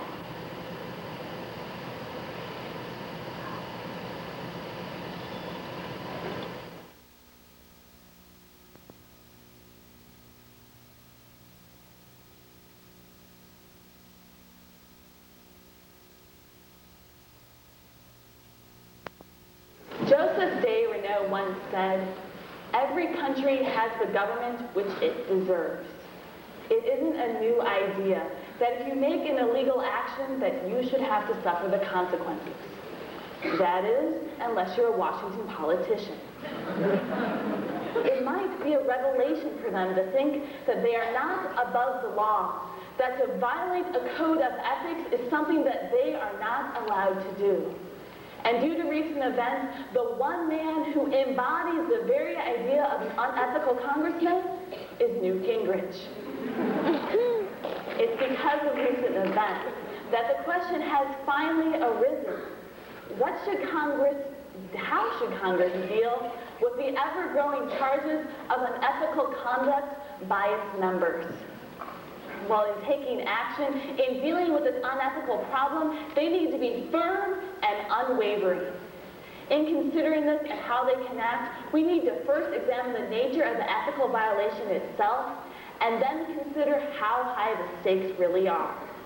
In considering the nature of the ethical violation itself, we can establish first that it was self-propelled, and then consider the onslaught of the domino effect as it's coming. It was self-propelled. According to the February 3rd Business Week, we see that it wasn't anyone else, it wasn't a freak act of nature that suddenly a congressman decided to make an ethical violation. In the case of Newt Gingrich, it began in 1992. He didn't wake up one morning and decide, hey, I'll break the law.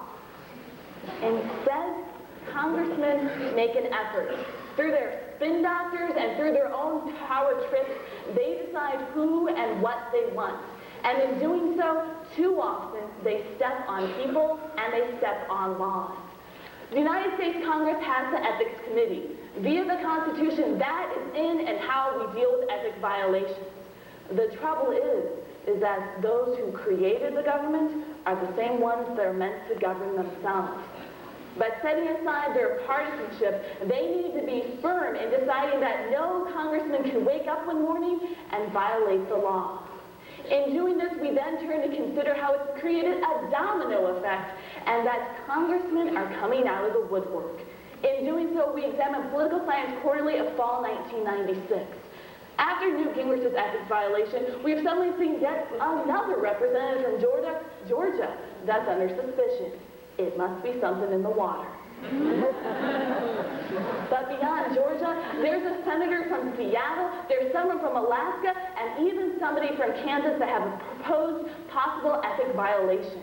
It's beginning a domino effect in a positive manner that suddenly those who have created a violation are coming to the surface. If we are firm and unwavering in acting as an ethics committee of the United States, then they can seize hold of those who have violated the law and in turn prevent future violations. The nature of the ethics violation leads it to believe that it is self-propelled and a domino effect, and it is only by acting firm and unwavering that Congress can deal with its own members. But going beyond the nature of the violation, we then need to consider exactly how high those stakes are. And in doing so, we first consider the credibility of Congress and then examine the support of the states. In considering the credibility of Congress, we examine the economists of February 1st. Now, there's no doubt on an international basis that the United States Congress is admired. But the problem is when you put them under a microscope, the word honest comes nowhere near them in the dictionary. The credibility of Congress has been lost when you look at them up close and personal. We need to make the Ethics Committee do what it was meant to do, that the Founding Fathers created a gleaming democracy in which they would lead our nation. It should not be a double standard that those who make the laws should break the laws. If the credibility of Congress is not restored, what is to say for the rest of our government?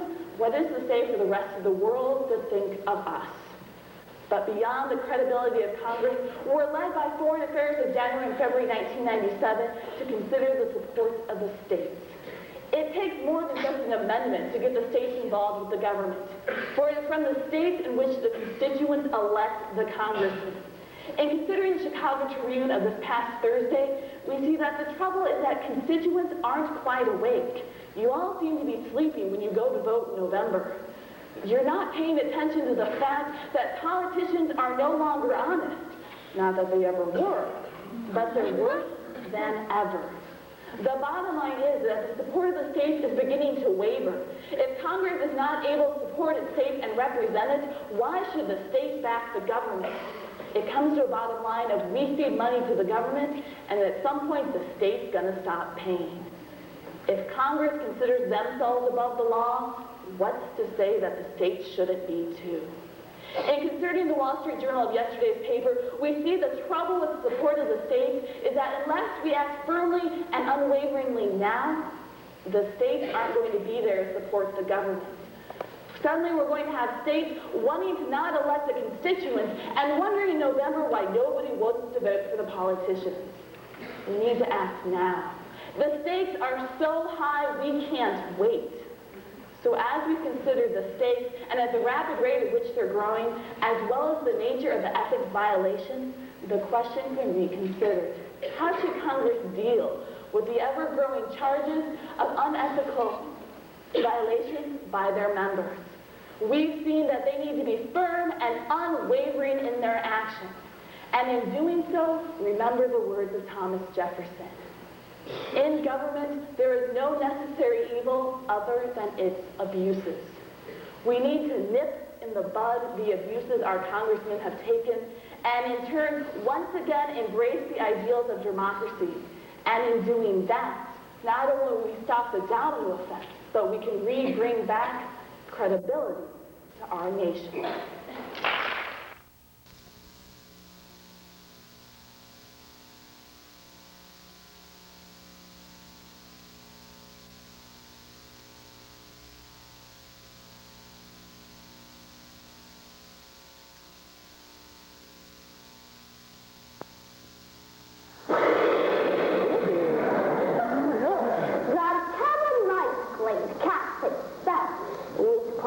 To brew unfortunate to time.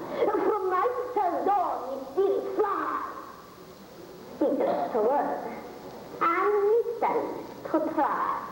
Hero woman, gold! Damn it, gold! Another coin if you could tell me what I want to know. That chamomile glade, Novo, Diesel, and Talbot. You are a stranger here. And you come so far to find a lamp. A lamp? How did you know? My ancient crystal tells me that you are thinking of a lamp. The lamp I am thinking about. Can you tell me where it is?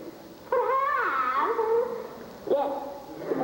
Well, I must know. I must find the lamp. You see, it once belonged to a merchant who traveled the known world buying and trading. And he gave the lamp to a tailor here in your city. And I wish to speak to him.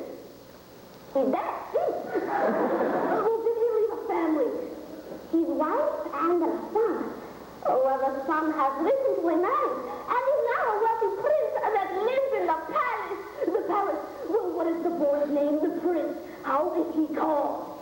He is called Prince Aladdin. Most people are familiar with the story of Aladdin. A poor young man finds a magic lamp, meets the genie, battles the bad guy, marries the princess, and lives happily ever after.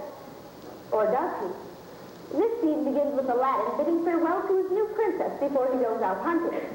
Soon the evil Dora will once again be trying to get the magic lamp out of the hands of Aladdin. So maybe Aladdin's ever after won't be so happy after all. Aladdin, by Walter Disney. Just kidding. Aladdin, A Tale of the Arabian Nights, adapted by William Fleming. Most divine princess. Most noble prince. Most beautiful princess.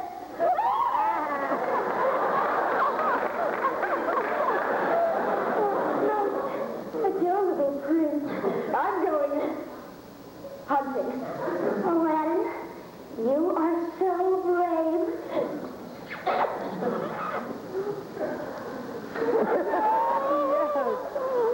I love being a prince. Farewell, farewell. Yes, farewell, Aladdin. Lamps to trade, new lamps for old ones. What's that I hear? Oh, Aladdin, you'll be so proud of me. Excuse me, would you come here? Certainly, Your Highness. Would you trade me one of those new lamps? For this one? It's so dirty and rough.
likes of me. Well, I do wish you'd trade me this lamp for a new one. My husband would be so proud of me. I will. Wonderful. Oh, Aladdin will be terribly pleased. Yes. Except you'll never see him again. What's that? Genie of the lamp, I command you to transport this palace and everyone in it to the furthermost reaches of the kingdom. Transport this palace and everyone in it to the furthermost reaches of the kingdom. Genie of the lamp, do you hear me? Master, master, master. Oh, no. You ain't my master. I am now. I've got the lamp. Do as I say. No, you mustn't. You must. I've ordered it. Transport this palace and everyone in it to the furthermost reaches of the kingdom. Son, poof, I know! The palace and everyone in it is bound to the furthermost reaches of the kingdom. Quiet. You're dead.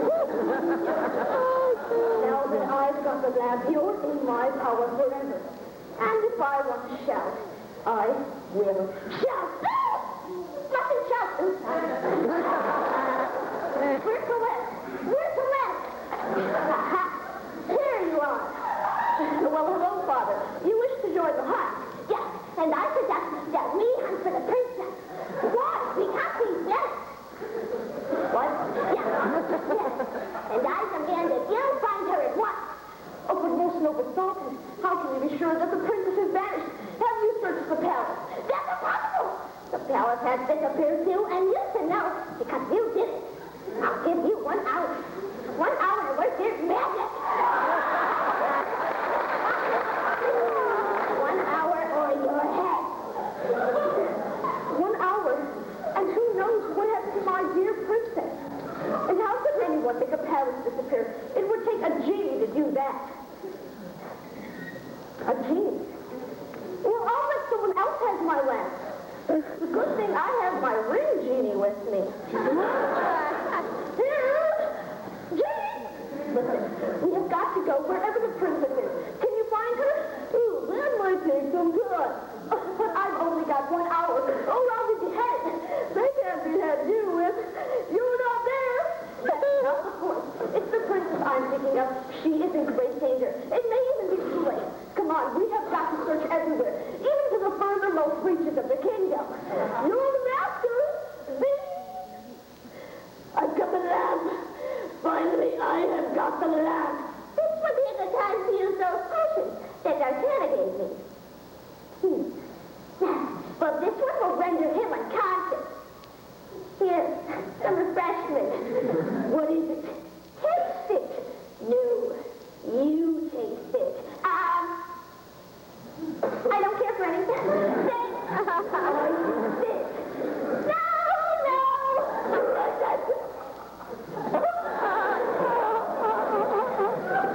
I shall drink it. Farewell, Aladdin. Not farewell, Bella.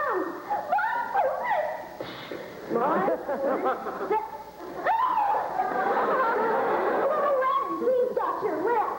Genie of the lamp, I command you. Hey, stop that. All right. Never mind him. What about you? Are you okay now that you're here? I'm fine. But how did you find me? Well, I've got a friend. A very handy friend. My prince. Ooh, my princess. Now I know we will live happily ever after. And this time, she's right.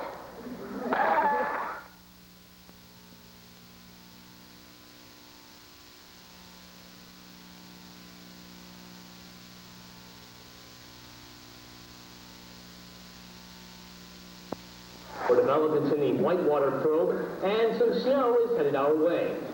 Good evening, this is the WMLP News Break for Saturday, February 22nd. I'm Mike Pichetta.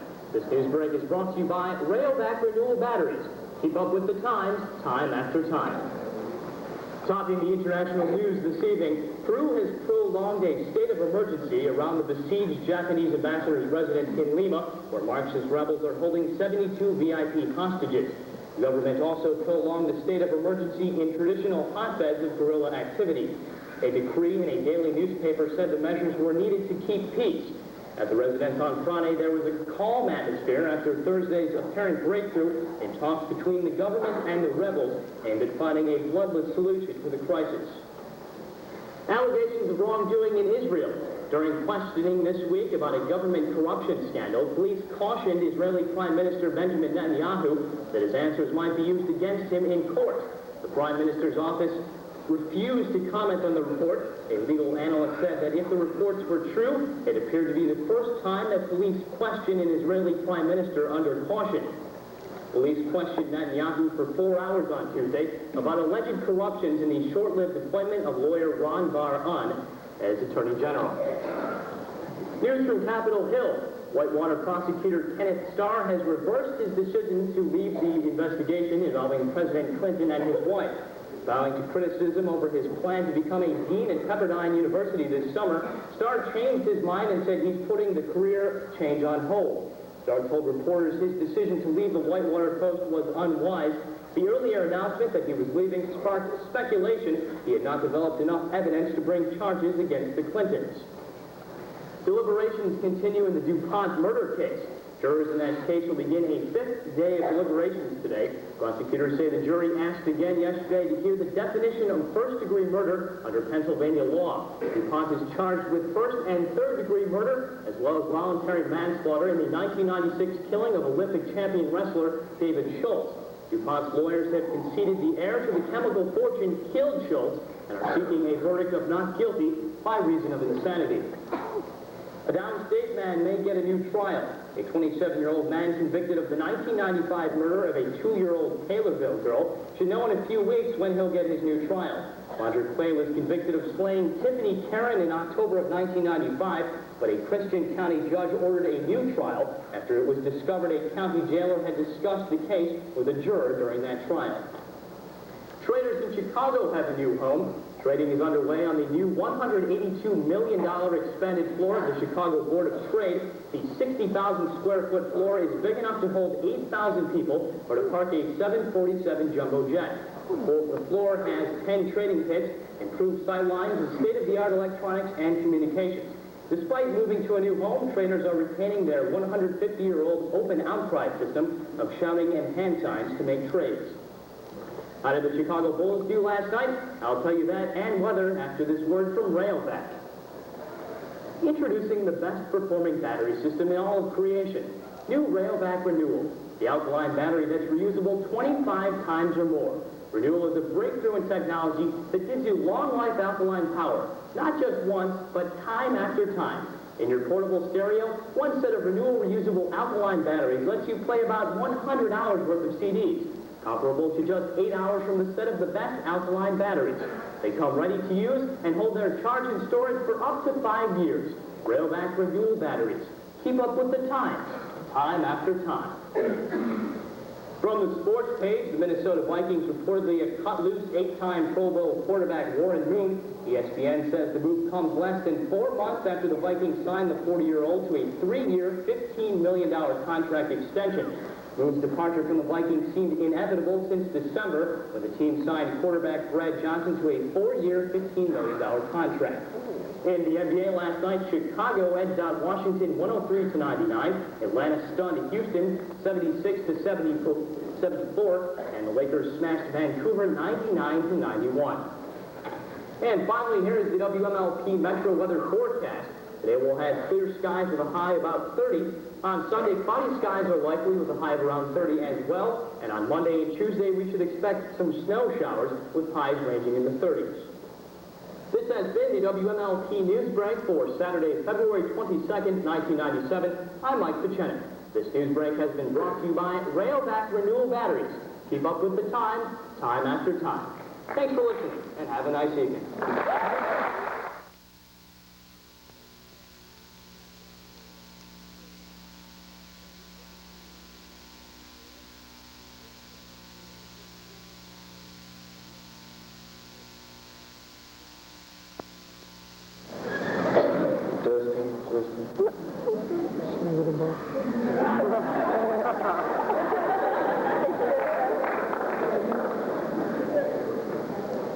obligation to educate our children, Stephen Wolfe paints a very bleak but very real picture of the world we live in today.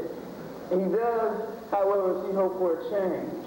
A change will only occur if we collectively put our energy into educating our children, and the obligation to educate our children by Stephen Wolfe. We live in a time when the future seems the most uncertain, particularly for our children, especially children of color. And there is some degree of irony that we are here in the year 1997, fast approaching the turn of the century, living at the dawn of a gold technological age. Yet, we're living in some of the most violent, perilous times ever, and much of that violence is aimed toward our children. Every 46 seconds of a school day, a black child drops out of school. Every 11 minutes, a black child is arrested for a violent crime. Every 18 minutes, a black child is arrested for a drug offense. And every 4 hours, a black child is murdered, often at the hands of another black child. While these numbers reflect what's happening to black children, oh no, these are issues facing all children. For far too many kids, these grim statistics describe their reality.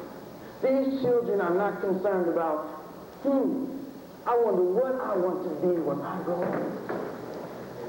No, they're saying, I wonder how long will I be able to stay alive.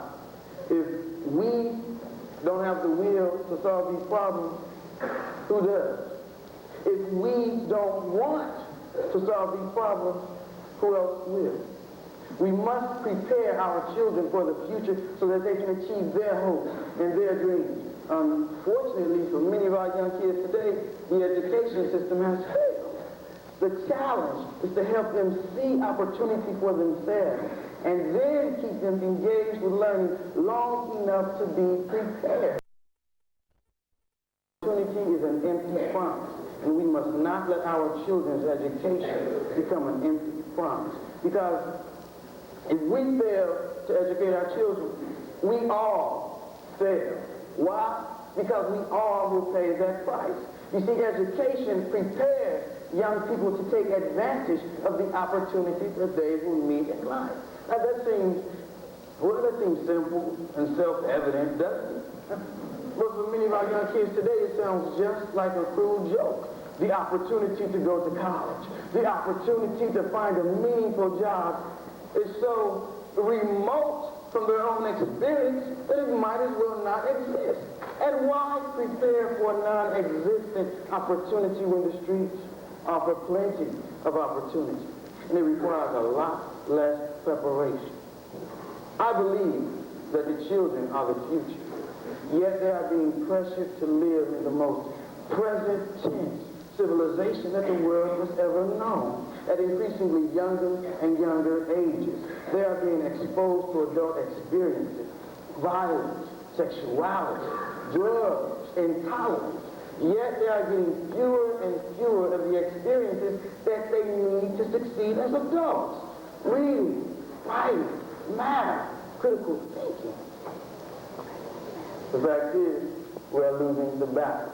Every day, children are being forced to decide to help change the system or to fight it. And right now, they are choosing to fight it. The fact is, most kids don't want to be involved in gangs. They want to get off the streets. They want to escape the world of drugs. They want to become a productive member of society rather than a casualty. But too many kids see a gang as the only option they have. To them, a gang represents a support structure, a group of friends, and the only reason that they see to live. I believe that the children are the future, and the future is supposed to be about hope. But where are these children finding hope? When I visit classrooms, I usually call on a student to come up and spell a word I don't think they've ever heard of before. On a visit to a 4th grade class in Cleveland, I asked one of the boys, who hadn't raised his hand all afternoon, to come up. And it was clear from the response of the other students that this wasn't one of the brightest kids in the class. But up he came, and together, syllable by syllable, we spelled the word articulate. The look on his face as he added that last letter, E, turned from fear, E, to pride. E, to confidence. E!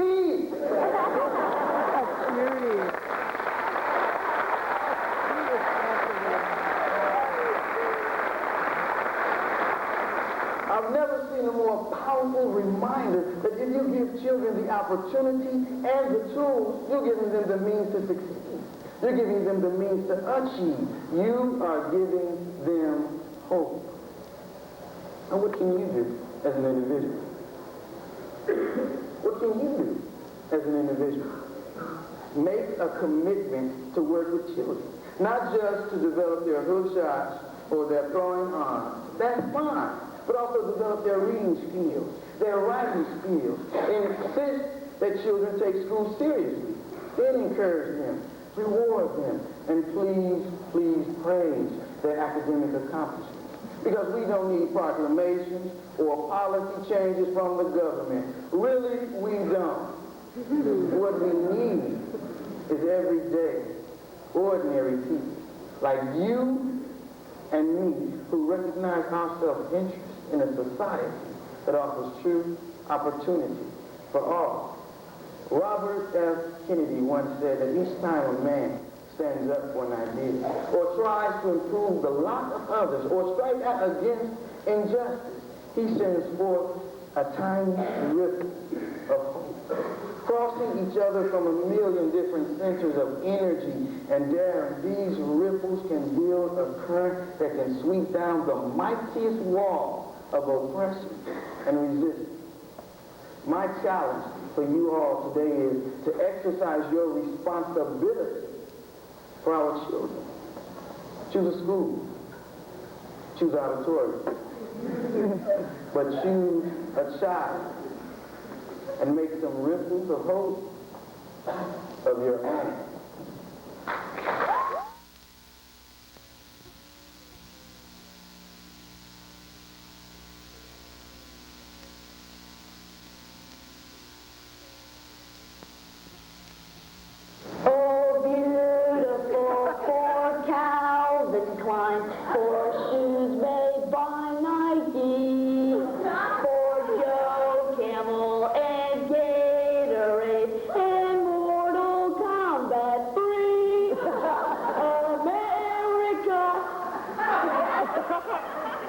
Okay, so it's a little cynical.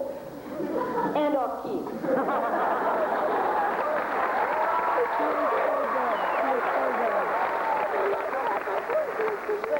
Today's world is cynical. Besides, my version is a lot more accurate than the original. When was the last time you saw Purple Mountain Majesty and a fruited plain?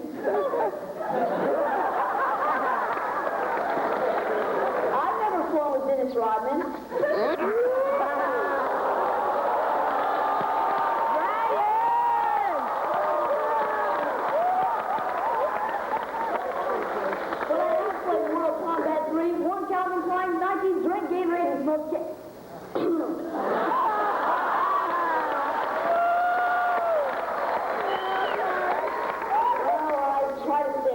Camels.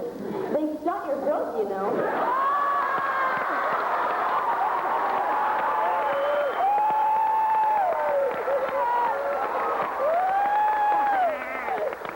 My point is, as consumerism takes a higher priority in our lives, it replaces the things that should hold greater value to us. Instead of having dinner with the family, we buy it at the local Mickey D's. Instead of having friends, we watch it on TV. And instead of romance with a boyfriend, you buy it at wherever.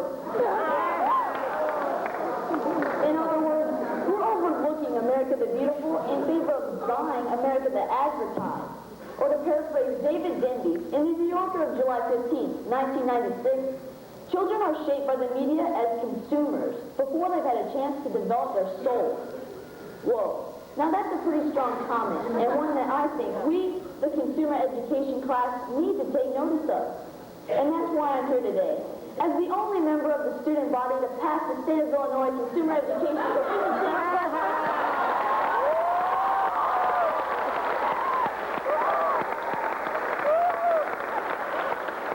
I have been allowed to speak to you on the subject of conspicuous consumption. So first, let's spend a few minutes looking at the problem. See how conspicuous our consumption has become. Next, we'll pay some attention to how has caused this problem to escalate. And finally, I'll sell you some new and improved solutions so we can control our buying habits and get our values back in order. So are we really spending too much? Is our buying really out of control? Well, according to the July 1st, 1996 issue of U.S. News and World Report, last year, 12 to 19-year-olds went on their biggest shopping spree ever, bringing up $109 billion in purchases. Teenage Research Unlimited, a market research firm, adds, for every dollar teens earned last year, they spent 84 cents. And even when they do put aside some of their funds, teenagers save only until they can afford some coveted big-ticket item. Take me, for example. For every dollar I earn as assistant manager at Herb's Big and Tall Shop, 84 cents of every dollar goes towards CDs, movies, clothes, food, pop, and candy. Now that leaves me with 16 cents being saved for my big-ticket items. A beautiful Shetland pony.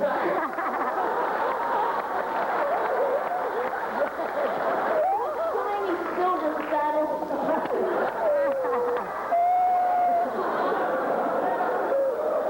Okay, so maybe my big-ticket items isn't the same as yours. But the point still remains. We're spending a lot of money and we're buying a lot of stuff. Our consumption has become as conspicuous as O.J. Simpson and those Bruno Mali shoes. Basically, these big spending statistics reveal a value system that's being derailed. While materialism continues to chug ahead at a runaway pace, the things that should be considered really important in our lives are stuck back at the switching yard. And why is this happening? Isn't there a conductor? Is Amtrak to blame? And if not, can someone explain what's causing this problem of conspicuous consumption? I think I can. I think I can. Did it roll in? Isn't that good?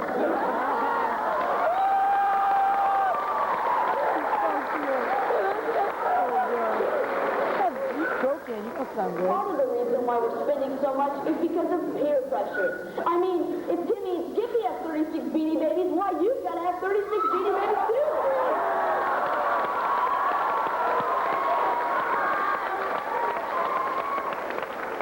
And you might want to get some new friends.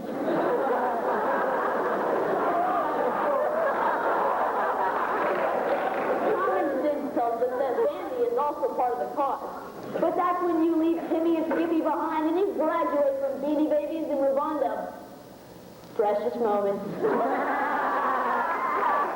But let's face it, the main cause is corporate advisors commanding us to buy morning, noon, and night. Just look how you're influenced by corporate giants in a normal day. 1, wake up, hop in the shower, you get zestfully clean, and shampoo his head and shoulders because you never get a second chance to make a first impression. 2, get dressed. Feel up, Bugle Boy Polo starter.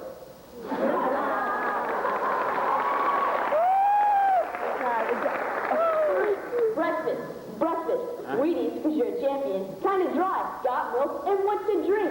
Soda, OJ, purple stuff. Hey, buddy!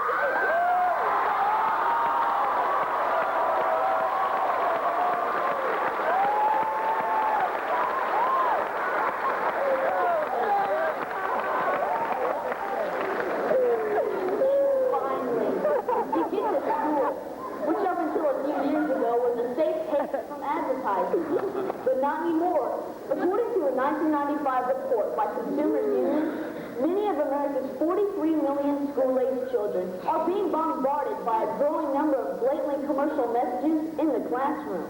For example, Exxon now offers a lesson plan about the Alaskan oil spill.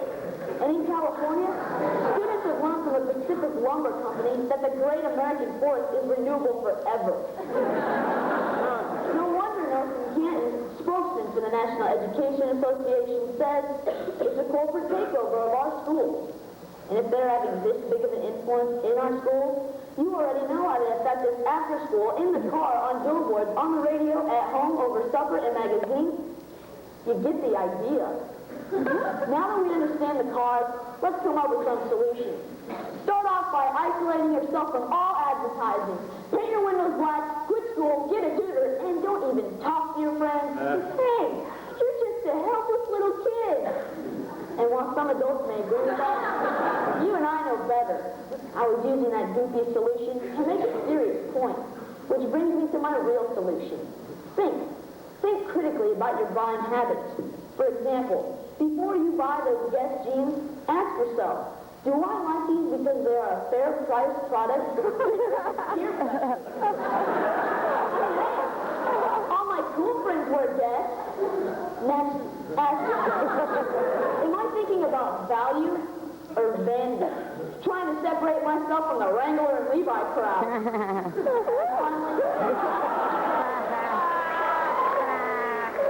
Did I buy these because of affordability or advertising? Now I know Guess spokesmodel Claudia Schiffer can be pretty darn persuasive. If you're buying for the latter reason rather than the former, you're buying for the wrong reasons. So just take a step back. Look at your personal values and make sure they are in order. So today in this consumer education class, we've seen evidence that our buying appetite is out of control. Then we examined why our buying appetite is so voracious, primarily because of advertising. And finally, we came up with some workable solutions that revolve around thinking critically and about your personal values. So the next time you feel compelled to buy, just remember, America, let corporate giants shout. You don't have to buy their product, so please just don't sell